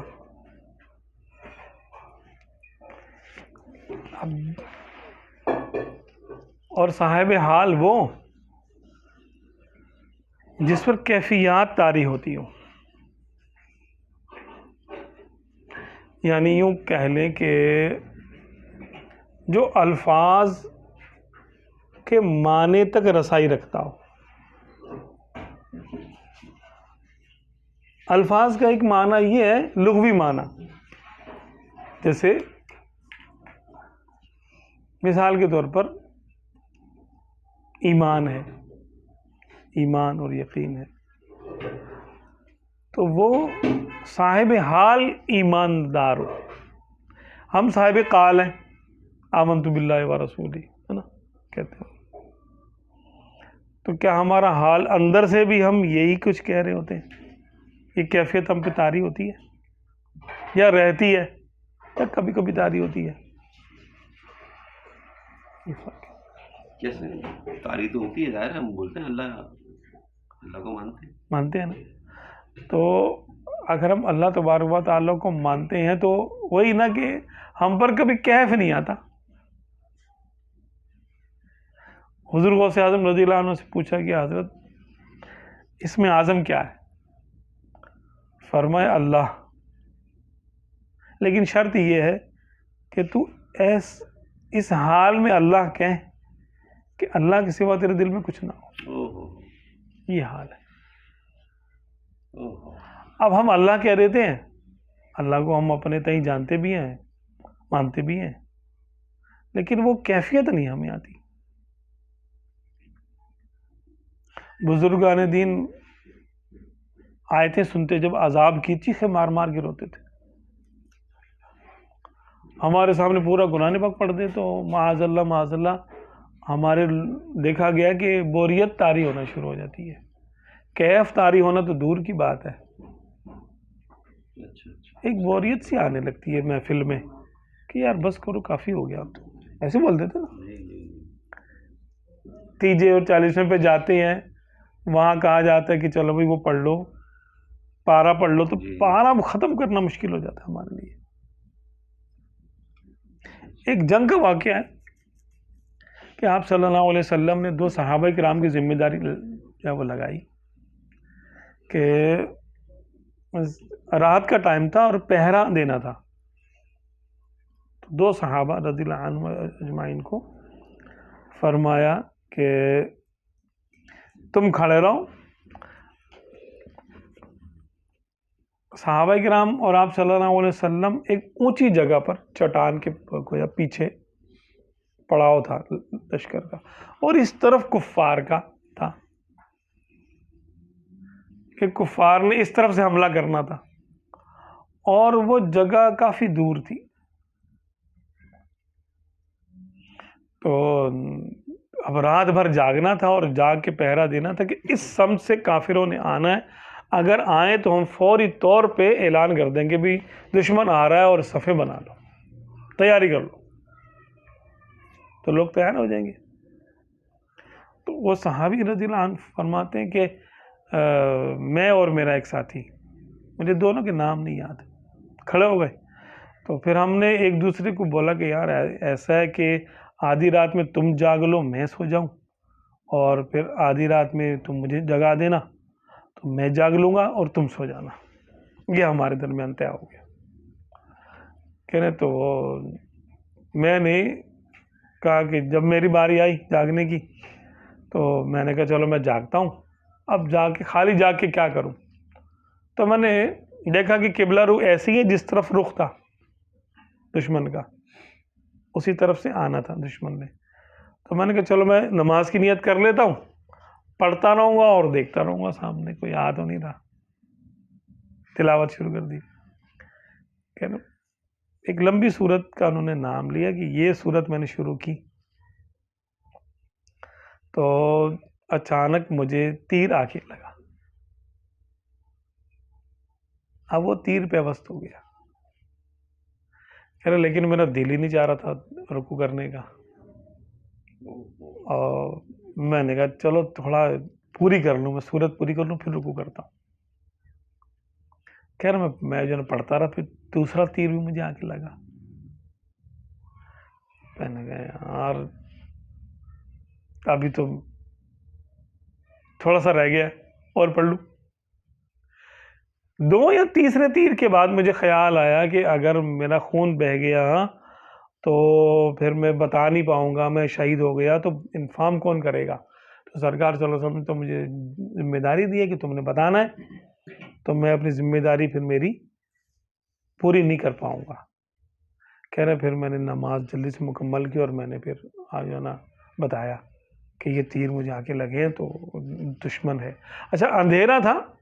اچھا اس طرف کے جو کفار میں شامل تھے کچھ لوگ جنہوں نے تیر چلایا وہ بعد میں مسلمان ہو گئے, تو انہوں نے اس طرف کا واقعہ بتایا کہ ہم دیکھ رہے تھے کہ ایک درخت نما کوئی چیز کھڑی ہوئی ہے ٹیلے پر اور پہاڑی کے اوپر, تو ہمارے لوگ بول رہے تھے کہ یہ دیکھو یہ دشمن کا سپاہی تو نہیں کھڑا. تو میں نے کہا ابھی چیک کر لیتے ہیں. میں نے تیر لیا, میں نے 3 جو ہے نا کمان پہ چڑھایا اور میں نے اس کو مارا, لیکن اس نے حرکت نہیں کی. پھر میں نے میرے ساتھیوں نے بولا اور ذرا چیک کرو, اور مارا تھوڑا سا.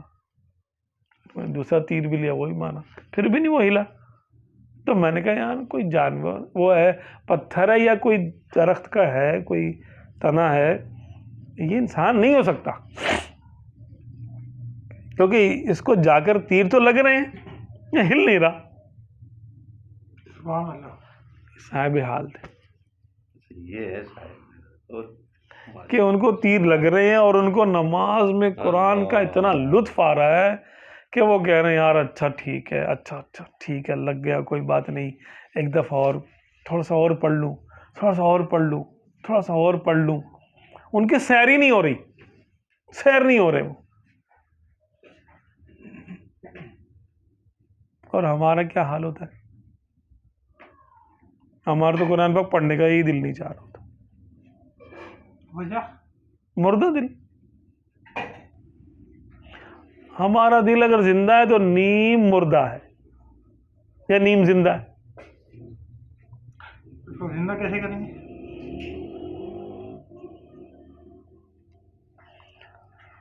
زندہ تو دیکھیں یہی ہے کہ جیسے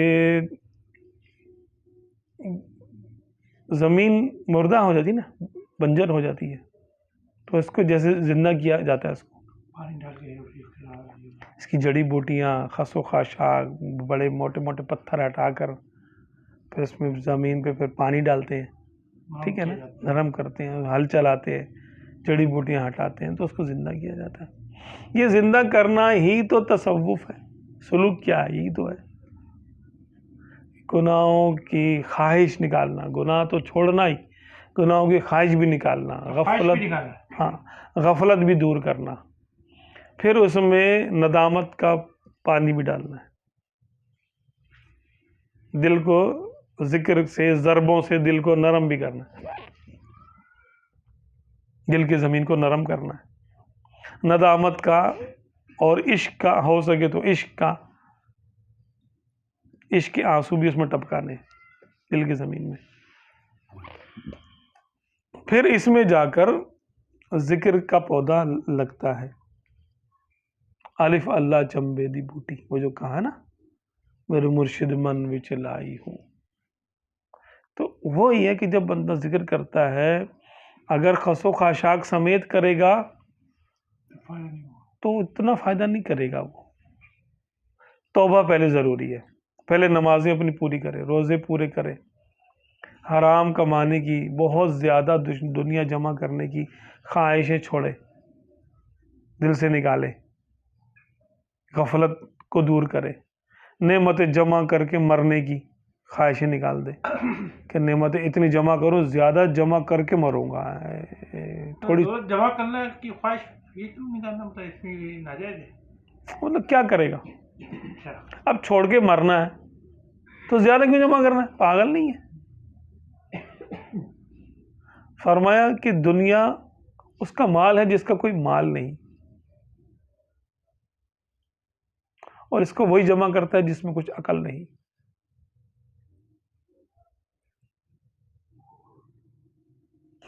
احمق کہا گیا اس کو، جمع کر کے رکھنا۔ اتنی چھوٹ ہے کہ اپنی اولاد کو غنی چھوڑے، محتاج نہ چھوڑے۔ پہلی تو بات ہے اپنی اولاد کے لیے کرتا ہے نا انسان، تو بھائی اولاد کی تربیت اچھی کرے، تو نیک بنائے۔ اللہ تعالیٰ نیکوں کو ضائع نہیں کرتا، ان کو اللہ پہ بھروسہ کرنے والا بنائے کہ اللہ نے ہزاروں سال سے وہ مخلوقات کو پال رہا ہے، تو ایک تیرے کو پالنا کیا بھاری ہے؟ تجھے بھی پالے گا، تو کیوں پریشان ہوتا ہے؟ کہتے ہیں میرے بعد میرے بچوں کا کیا بنے گا؟ ارے جو تمہارے ماں باپ کے بعد تمہارا بن رہا ہے، وہی تمہارے بعد تمہارے بچوں کا بنے گا۔ اصل وارث تو اللہ ہے، اللہ کے بھروسے پہ چھوڑیں اپنے اولادوں کو، اس کے لیے حرام میں نہ پڑے، بلکہ کثرت میں بھی نہ پڑے۔ صوفیہ کا طریقہ بتا رہا ہوں کہ حرام میں تو پڑھنا ہی نہیں ہے، وہ تو مسلمان کے لیے حکم ہے کہ حرام میں نہ پڑے، یعنی اولاد کو غنی کرنے کے لیے مال حرام نہ کمائے۔ اولاد تو غنی ہو نہ ہو، بندہ جہنم کا حقدار ہو جائے گا۔ اتنی اجازت ہے کہ اتنا جمع کر لے کہ اس کی اولاد غنی رہے، یعنی اگر اللہ نے دے ہی دیا تو اس کو فضول فالتو اڑائے نہیں، ضائع نہیں کرے، اولاد کے لیے کچھ جمع پونجی چھوڑ جائے۔ لیکن اکثر مال اپنے ساتھ لے جائے، ساتھ کیسے لے کے جائے گا؟ حدیث پاک میں کہ ایک بکری آئی، یعنی ہدیہ آپ صلی اللہ علیہ وسلم کی بارگاہ میں، گھر میں آئی کاشان اطہر میں، تو گھر والوں نے بتایا کہ ہم نے ایک ران صدقہ کر دیا اور باقی بچا لی۔ فرمایا کہ ایک ران تم نے بچا لی اور باقی استعمال کر لی، یعنی باقی وہی ہے جو اللہ کی راہ میں صدقہ کر دیا۔ تو ہم اب اپنے مال کی حفاظت کیسے کریں؟ اللہ کے پاس جمع کروا کے، امین ہے نا وہ، حافظ بھی ہے، حفیظ بھی ہے، حفاظت کرنے والا ہے۔ اگر ہم صاحب حال ہوں گے، یعنی ہم کہہ رہے ہیں کہ ہاں مال تو بھئی وہاں کام آئے گا، اور فی سبیل اللہ ہم دے رہے ہیں، اللہ کی راہ پہ دے رہے ہیں، یقین کچھ نہیں ہے، تو پھر کون دیتا ہے؟ کوئی خرچ نہیں کریں گے، پھر تو گولا گنڈا کھائیں گے اس کا، یہاں پر یہیں پہ کچھ کریں گے۔ سیدہ عائشہ صدیقہ طیبہ طاہرہ رضی اللہ عنہا، ملکہ کائنات اور ملکہ یعنی کیا کہتے ہیں توکل، آپ کی بارگاہ میں 1,00,000 درہم آئے، کسی نے تحفے میں بھیجے، اماں جانی تحفے میں لے دیں، آپ کا روزہ تھا، آپ نے فرمایا اچھا لے لیے، اور کنیز سے ارشاد فرمایا اس کو گھر کے صحن میں ڈھیری جما دو، اس کی ڈھیری جما دی۔ فرمایا جاؤ غلام کو بولو کہ باہر اعلان کر دے، مدینے کے جتنے بھی فقراء ہیں وہ آئیں اور اپنا حصہ اس میں سے بقدر ضرورت لیتے جائیں۔ عصر کے وقت تک ساری ڈھیری ختم ہو گئی، سب لوگ لے کے چلے گئے اپنے اپنے مال کا حصہ۔ مغرب سے تھوڑا پہلے روزہ کھولنے کا ٹائم آیا تو آپ نے کنیز سے پوچھا کہ کچھ افطار کے لیے ہے؟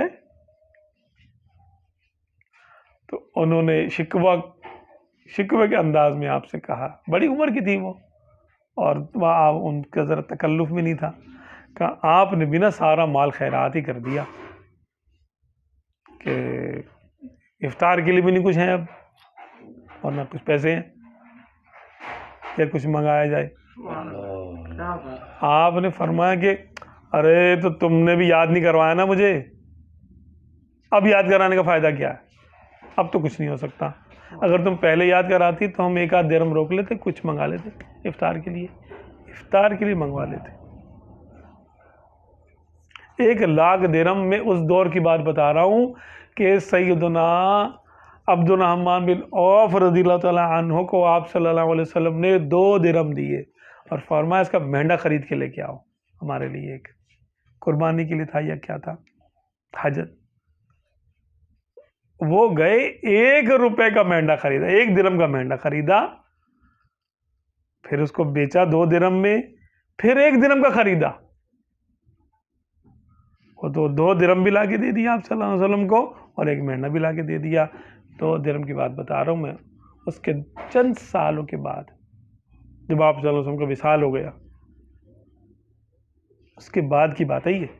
یعنی 1,00,000 مینڈے جتنی رقم, 1,00,000 مینڈوں جتنی رقم, 1,00,000 بکریوں جتنی رقم, ایک دن میں خیرات کرنے والی ہستی کا نام ہے سیدہ عائشہ صدیقہ. یہ بتایا رہا, جوڑ بھی تو دیکھیں کس کا ہے.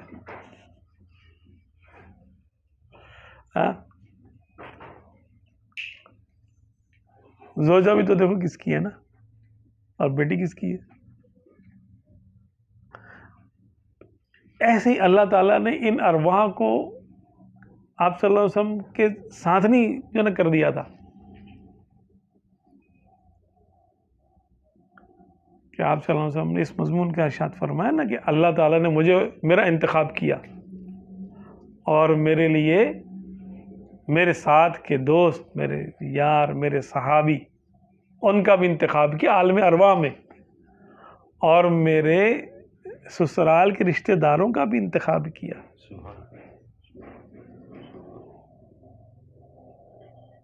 تو یہ منتخب ارواح, یہ ہے صاحب حال. اللہ دے گا, ہم کہتے ہیں اللہ دے گا. بھائی اللہ دے گا تو ہم نے کبھی خیرات کیا ایسا؟ ہم نے تو کبھی نہیں کیا ایسی خیرات, سوچا بھی نہیں کبھی. ایسا خیال بھی آنے سے ڈر جاتے ہیں, یار یہ خیال نہیں بھائی, نہیں کون ایسا سوچے گا, سارا مال کون خیرات کرتا ہے. تصور نہیں بنتا, تصور ہی نہیں آتا. تو یہ صاحب حال لوگ, ہم لوگ کیا صاحب حال ہوں گے, ہم تو بے حال ہیں کہ صرف قال ہی قال ہے, قال ہی قال ہے, صرف کہنا ہی کہنا, باتیں ہی باتیں, باتیں ہی باتیں. ہاں یہ ہے کہ صالحین کے ذکر سے یہ ہوتا ہے کہ رحمت نازل ہوتی ہے, برکت نازل ہوتی ہے. ہاں, اور یہ ان کے صحبت کے قائم مقام ہے. اور صحبت الصحبت مؤثرہ, جس کا ذکر کرتے ہیں, جس کا آپ ذکر کرتے ہیں, آپ اس کی صحبت میں ہوتے ہیں گویا کہ. تو ذکر کرنے سے یہ ہوتا ہے کہ ان کی صحبت کا کچھ اثر ہم پہ آنے لگتا ہے, چاہے وقتی ہی آئے, تھوڑی دیر کے لیے آئے, آتا ہے. اور بعض اوقات کوئی ایک آدھ بات دل میں گھر کر جاتی ہے, ہماری تربیت کے لیے بعض اوقات وہی بات کافی ہو جاتی ہے, وہی ہمارے دل کو بدل دیتی ہے. یہ ان کی میٹھے نظر ہو جاتی ہے. یہ میرا اس نے بڑے پیارے انداز میں ذکر کیا, وہ دعا کر دے, یا اللہ اس کا بھی کچھ کر دے, اس کو بھی کچھ عطا کر دے. یہ بات بھی ہے. بہتری تو آ رہی ہے, مطلب محفل سفیانہ کی برکتوں سے ان کا ذکر سے بہتری تو آ رہی ہے. دیکھیں جب بھی کبھی ایسا ہوتا ہے نا, جب لوگ مل کے ذکر کرتے ہیں تو حدیث پاک میں ہے کہ رحمت بھی نازل ہوتی ہے, سکینہ بھی نازل ہوتا ہے, فرشتے بھی نازل ہوتے ہیں جو اس محفل کو آسمانوں تک ڈھانپ لیتے ہیں. اب اتنے سارے لوگ ہوتے ہیں, اتنے مقدس فرشتے ہوتے ہیں, تو کچھ نہ کچھ تو اثر اس ہمارے دل تک بھی پہنچ جاتا ہے نا, اس کا قبول کرتے ہیں اگر ہم. تو یہ ایک فائدہ ہوتا ہے مل کے ذکر کرنے کا. تو اس سے دل مردہ نہیں ہوتا, زندہ رہتا ہے. کہ صحبت سے تو ہے سارا کچھ معاملہ, صحبت نہیں تو پھر ختم, پھر تو ختم ہے سارا معاملہ.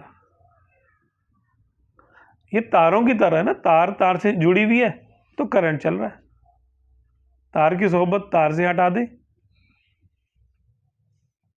کیا رہ گیا, کنیکشن منقطع ہو گیا. تو یا تو تصور شیخ رہے یا صحبت رہے یا جو ہے نا تصور شیخ رہے. میاں صاحب یہ کیسے پتہ چلے گا کہ میں جس کے ہاتھ پہ ہاتھ دے رہا ہوں, جس پیر سے میں مرید ہو رہا ہوں, تو میرے پیر نے بھی سلوک کی راہیں طے کی ہوئی ہیں کہ نہیں ہے؟ ایک مرید جاتا ہے, کوئی شخص جاتا ہے بیعت ہونے کے لیے, تو وہ کیسے اس کو جانچے گا اس شخصیت کو کہ کیا انہوں نے بھی سلوک کی راہیں طے کی ہوئی ہیں, تبھی تو مجھے طے کرائیں گے. تو اس کو جانچنے کا کیا طریقہ ہے؟ حسن ظن ہے. دیکھیے اب وہ جانچ تو نہیں سکتا, ظاہر سی بات ہے, ایک ابھی تو اس کی آنکھیں ہی نہیں آئیں, آنکھیں نہیں ہے تو دیکھے گا کیسے, ابھی تو سماعت ہی نہیں اس کی کھلی تو سنے گا کیسے. اگر وہ اللہ کی محبت میں جا رہا ہے, ہاں ظاہر میں جو چیزیں 4 چیزیں دیکھنے کی ہیں نا وہ دیکھ لے, ظاہری شرائط جو 4 ہیں جو وہ 4 دیکھ لے. اب باطنی شرائط میں سے ایک یہ شرط ہے, اولیاء اللہ اذا رؤوا ذکر اللہ, اللہ کے ولی وہ ہوتے ہیں جب ان کی زیارت کی جاتی ہے تو دل اللہ کا ذکر کرنے لگتا ہے, یعنی دل میں اللہ کی یاد پیدا ہوتی ہے. تو یہ خوبی ہونی چاہیے کم سے کم, ایک نشانی ہے, شرط نہیں ہے, نشانی ہے ایک, کہ جب ہم کسی اہل دل کی بارگاہ میں بیٹھتے ہیں, ان کی صحبت میں بیٹھتے ہیں, تو اب ظاہر سی بات ہم کسی مزار پہ جاتے ہیں, دیکھیں اب کچھ کیفیت پیدا ہوتی ہے نا, مزار پہ جاتے ہیں کیوں؟ عام قبرستان میں جاتے تو کچھ نہیں ہوتا. جیسے کسی اللہ کے ولی کی بارگاہ میں پہنچتے ہیں تو ایک دم دل میں نرمی اور گداز اور ایک روحانیت محسوس ہونا شروع ہوتی ہے. کیوں کہ یہ ان کی خاصیتوں میں سے خاصیت ہے کہ جب ان کو دیکھا جائے گا تو دل ذکر کرے گا, انسان کا دل میں ذکر پیدا ہوگا. تو یہی ہے کہ جب ہم پیر کامل ہوا ہے, ظاہر سی بات ہے جس کی صحبت میں ہمیں اللہ یاد آئے, اللہ تعالیٰ کی محبت پیدا ہو, اس کے ادب آداب, اس کے رسول صلی اللہ علیہ وسلم سے عشق پیدا ہو, صحابہ و اہل بیت کا ادب پیدا ہو, اولیاء کرام کا ادب پیدا ہو, تو یہ سمجھ لیں یہ جب باتیں ہونے لگیں تو سمجھ لیں کہ ہم صحیح جگہ پہ آ گئے.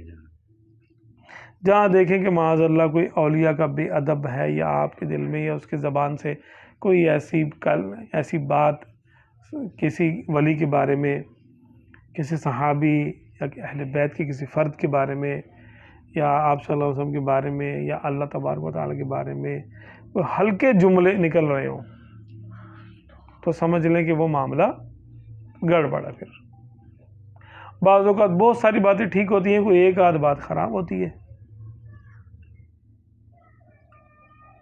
پتہ چلے کہ بھئی یہ معاملہ یہاں پہ گڑبڑ ہے. یہ تو ظاہر میں ٹھوک بجا کے دیکھ لیں کہ یہ معاملات ایسے ہونے چاہیے کہ نہیں ہونے چاہیے. اسی سوال کو تو دوبارہ اس طرح بتایا گیا تھا ہمیں کہ پیر بننے سے پیر کسی کو بنانے سے پہلے آپ اس کو چیک کریں, اچھی طریقے سے چیک کریں, اور پھر جب پیر اس کے جب آپ مرید بن جائے تو مثل اس کو آپ مردہ کہیں یا بک جانا کہیں. تو یہ پھر یہی جو سوال جو تھا کہ پہلے چیک کریں, تو یہ چیک کرنا یہی 4 شرائط چیک کرنا ہوگی یا کچھ اور بھی؟ جی 4 شرائط ہی چیک کرے گا, بس, اور کوئی چیک نہیں کرے گا. اور کیا چیک کر سکتا ہے؟ ہاں, اور یہ بات بھی ہے. اور اب کے ایک شیخ, بڑے شیخ ہیں, ان سے میری بات ہوئی ایسی ہی, تو میں نے پوچھا ان سے, کہنے لگے کہ دیکھیں بھئی جب مرید ایک عرصے اپنے پیر کی صحبت میں رہے تو اگر اس کو اس کا مقصود حاصل نہیں ہوتا, کوشش بھی کرتا ہے, وہ سب کچھ دیکھتا ہے, سارا معاملہ ہے, نہیں ہوتا تو اس کو چھوڑ دے, دوسرا تلاش کر, اس میں کیا مسئلہ ہے؟ ہاں, یہ بے ادبی تو نہیں ہے. اجازت لے لیں ان سے کہ حضرت آپ سے حضرت کا ملاقات ہی نہیں ہوتی تو اجازت کیا لے گا؟ مطلب بیعت بھی نہیں ہے، مطلب اس طرح اتنے بڑے وہ بڑے بیعت ہے، بیعت کا مسئلہ نہیں ہے، بیعت مطلب اب یعنی تربیت نہیں ہو رہی نا اس کی، نہیں ہو رہی. نہیں ہوگی. تربیت نہیں ہو رہی ہے، تو اب تربیت کے لیے تو کسی اور جگہ جائے گا نا. بیعت تو اب 1000 جگہ کر لیں، اس میں کیا مسئلہ ہے؟ بیعت برکت ہے وہ. یعنی صاحب شرائط پیر بھی ہیں، میں بغیر صاحب شرائط کی تو وہ بات ہی نہیں کر رہے نا ہم. صاحب شرائط پیر ہیں لیکن تربیت نہیں ہو رہی. تو اب تربیت کے لیے تو کہیں جائے گا نا اگر اس کو تربیت چاہیے. تو اس کو چھوڑ دیں. چھوڑنا نہیں ہے، مطلب تربیت کسی اور سے لے لے. اچھا ہاں دونوں کام کر سکتا ہے. نہیں، بیعت توڑنے کی حاجت نہیں ہے. اگر وہ صاحب شرائط ہے تو پھر بیعت نہیں توڑے. اچھا پھر ان سے اجازت لے کے حضرت میں تربیت کے لیے کہیں اور چلا جاؤں. نہیں بھی لے گا تو باطنی طور پہ لے لے اجازت کہ حضرت میں معذرت کر کے میں ذرا یہ کر رہا ہوں، تربیت لے لے. پیر تو ایک ہی ہوتا ہے کہتے ہیں، دو ایک وقت میں ایک پیر ہوتا ہے نا، ایک وقت میں تو ایک ہی پیر ہے. یعنی تربیت یہ یوں آپ سمجھیں کہ ایک وقت میں ایک ڈاکٹر سے علاج کرا لو. یہ کوئی بہت راکٹ سائنس نہیں ہے. ایک وقت میں اب اگر آپ ایک نے یعنی دوائی دی، آپ نے کہا صبح کی دوائی ہومیوپیتھک والی کھاؤں گا، شام کی ایلوپیتھک والی کھاؤں گا، رات کی جو ہے حکمت کی کھاؤں گا، اور اگلے دن جو اکوپنچر والے سے جو ہے معلوم کروں گا، 5 بچھڑ نفسیات دار کے پاس جاؤں گا، پھر یہ کروں گا. ارے بھائی تو ایک طرف کر لو نا یار. یہ نہیں ہے کہ صبح کا ورد اس سے کرا رہا ہوں، ذکر اس کے طریقے سے کروں گا، مراقبہ فلاں کے طریقے سے لوں گا. اب ایک شخص ایک جو ہے پیر صاحب کہہ رہے ہیں بیٹا روزہ رکھو، دوسرے کہہ رہے ہیں نہیں روزے کی حاجت نہیں ہے، یہ ورد ایسے نہیں ہوگا، اس کی ضرب جو ہے وہ قلب پہ لگاؤ. دوسرا بول رہا ہے بھائی اس کی ضرب نفس پہ لگے گی. ان کا طریقہ قلب پہ لگانے کا ہے، دوسرے کا طریقہ نفس پہ لگانے کا ہے. ضرب کیا کرے گا پھر؟ تو ایک شخص ایک وقت میں 2 آقا کی خدمت نہیں کر سکتا. ایک وقت میں ایک ہی استاد سے پڑھ سکتا ہے. سمجھ رہے ہیں نا کہ آپ ایک ہی وقت میں ایک اسکول میں داخلہ لیتے ہیں نا، ایک وقت میں ایک ہی یونیورسٹی میں ہوتے ہیں، ایک وقت میں ہی سارے کام ہوتے ہیں. یہ تو نہیں کہ آپ 2 جگہ کیسے یعنی ہو سکتے ہیں. بالکل معاملہ ایسے ہی ہے کہ آپ نے ایک شیخ کی خدمت میں حاضری دی اور ان سے ذکر و اذکار لیے، سارے معاملات کیے، لیکن اس کا کوئی نتیجہ نہیں آ رہا. اگر آپ نے ذکر لیے ہیں یا ایسی جگہ پر بیعت کر لی جہاں پر کوئی ذکر و اذکار دیے ہی نہیں جاتے، یہ تربیت کی ترکیب نہیں ہے، تربیت روحانی تربیت نہیں ہے. جی تو اس کا مطلب ہے کہ وہاں کے لیے آپ روحانیت کے لیے اگر آپ کو چاہیے تربیت روحانی چاہیے تو پھر کسی ایسی جگہ سے رجوع کریں گے جہاں پر روحانی تربیت ہوتی ہو. یہاں کی بیعت آپ نے توڑی تو نہیں ہے. اچھا ان کو پیر کہہ سکتے ہیں، یہاں میرا بالکل پیر ہے، بالکل فلاں بالکل پیر ہے، یہ ایسے کہہ سکتے ہیں، بالکل زمین سے کہہ ہوا سکتے تھا. بالکل کہہ سکتے. اچھا جیسے یعنی کہ یعنی امام اعظم رضی اللہ عنہ کے 4000 اساتذہ ہیں. حضور غوث اعظم رضی اللہ عنہ کی بھی بیعت مختلف جگہوں پر ہے. داتا علی حجویری رضی اللہ عنہ کی بیعت بھی مختلف جگہوں پر ہے، مختلف اوقات میں. تو تربیت تو ہوتی ہے، یہ کوئی معیوب بات نہیں تھی. اس کو آپ معیوب بنا دی گئے. وہ معیوب یوں ہو گئی سمجھانے کے لیے کہ یک در گیر محکم گیر، کہ عوام کو بیچارے کو نہیں پتہ ہوتا، وہ جو سمجھ میں نہیں آتا اس کو چھوڑ دیتے ہیں. جس نے کہا کہ روزے رکھو اور یہ کرو، ریاضت کرو، یہ کرو، اس کو چھوڑ کے دوسری جگہ چلے جائیں گے. اسی لیے انہوں نے پھر پابندی لگائی. ہاں کہ یک در گیر محکم، وہی ہے. بالکل ایسے ہی ہے کہ ایک وقت میں جب آپ تربیت لیں گے تو ایک ہی شیخ کے پاس ہوں گے، 2 جگہ نہیں ہوں گے.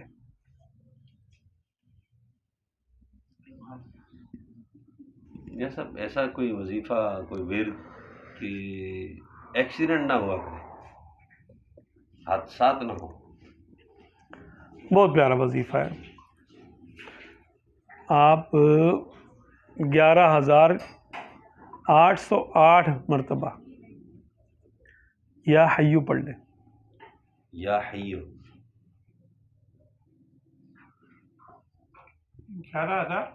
808 مرتبہ 800 یا حیو پڑھیں. یا حیو، ایک نشست میں، بس ایک ہی دفعہ پڑھیں. پوری زندگی میں. اچھا پھر ہمیشہ کے لیے؟ بس ہمیشہ کے لیے، فار ایور ہے یہ. نہ تو آپ کو انشاءاللہ الرحمن کوئی جان لیوا بیماری ہوگی، بڑی بیماری کہ جو بندے کو بستر پہ ڈال دے اور اٹھ بھی نہ سکے،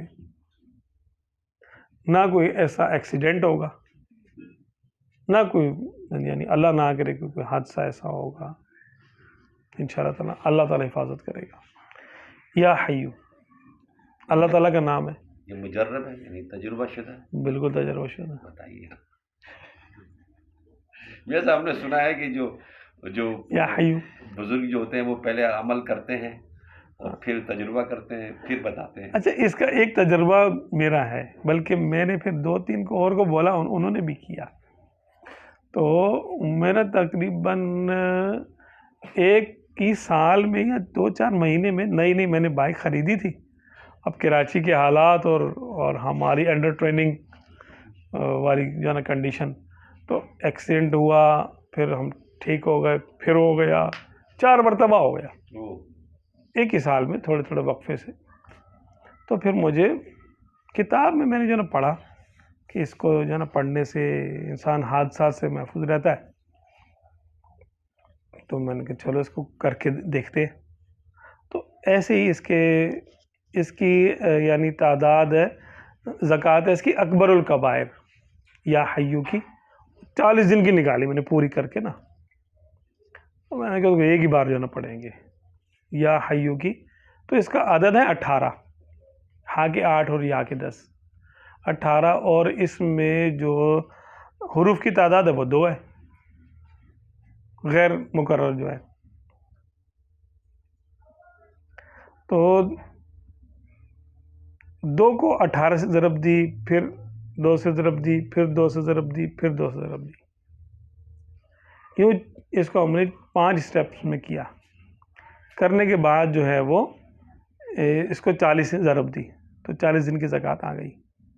اس کا عدد آیا 11,808. تو ایک دن بیٹھ کے پڑھ لی. اس کے بعد سے الحمدللہ آج میرے خیال 19 یا 20 سال تو ہو گئے، بائک بھی چلا ہی لیتا ہوں، بلکہ بائک ہی چلاتا ہوں. تو الحمدللہ کوئی ایکسیڈنٹ نہیں ہوا اس کے بعد سے.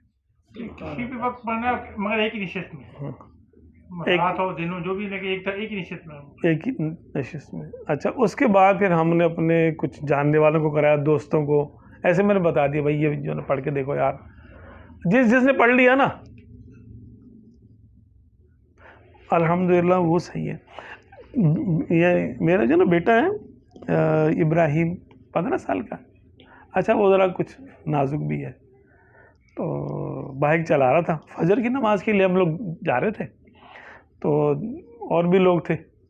تو ہمارے علاقے میں صبح جو ہے وہ کتے جلدی نہیں سوتے نا، وہ جاگ رہے تھے اس ٹائم. اب ہم لوگ جا رہے تھے میدان میں سے نا. اب میں نے کہا چلو ہم لوگ پیدل آ رہے ہیں، تم لوگ بائک پہ چلے جاؤ. بچے ادھر شوق ہوتا ہے ان کو بائک چلانے کا. اچھا اب انہوں نے بائک جو ہے میرا بیٹا چلا رہا تھا، یہ عمل کر چکا تھا. وہ اس نے جہاں تک مجھے یاد پڑتا ہے اس نے کیا عمل یہ والا. اس نے بائک چلائی، کتے پیچھے لگے، اس نے بائک کو ریس دی. بارش ہوئی بھی تھی اور کیچڑ تھی آگے، اور اس کے آگے جھاڑیاں تھی، کیکر کے جو ہے نا کانٹے والی جھاڑیاں تھی، اور آگے کڑھا بھی تھا. یعنی ساری خطرناکیاں ایک ساتھ ہی تھی. اب کتے جو 2-3 آئے نا بھاگتے بھاگتے، تو اس نے گاڑی بھگائی اور پیچھے دیکھا، آگے دیکھا ہی نہیں. تو ان کی گاڑی ایک گڑھے سے پہلے نا اتنا اونچا ٹیلا سا تھا.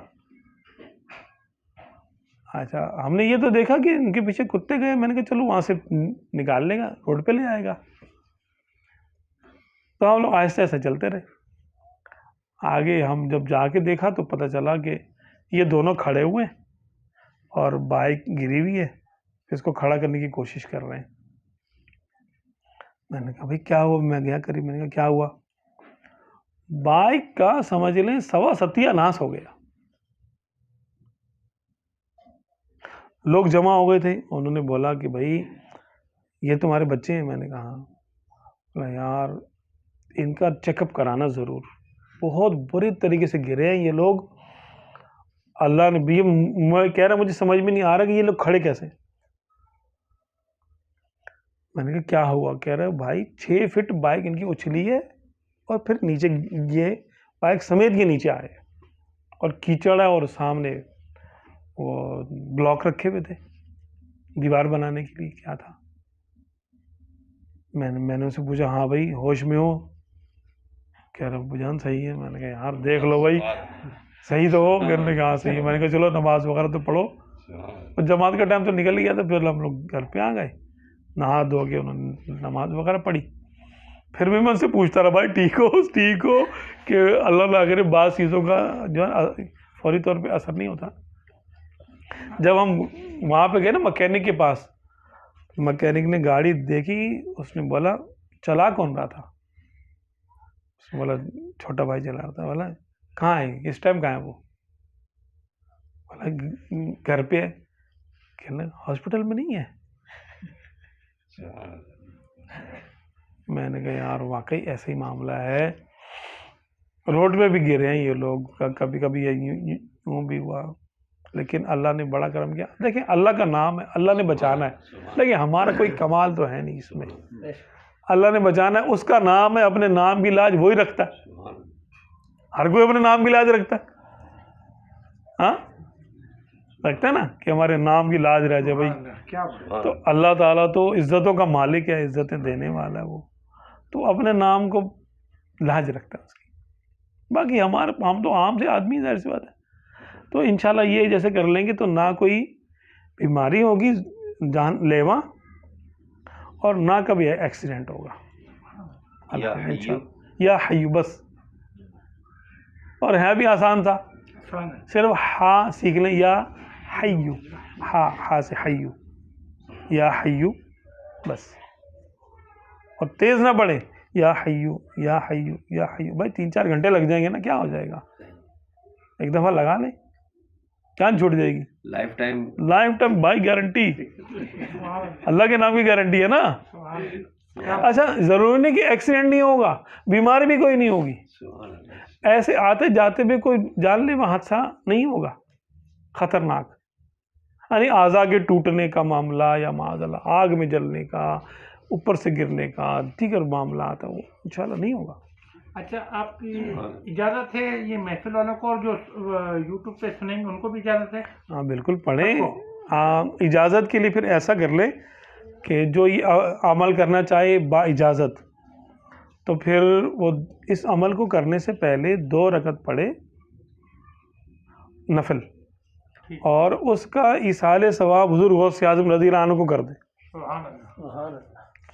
بس پھر وہ بڑے پیر صاحب جانے اور وہ جانے، اجازت والا جانے اپنا کیا بیچ میں.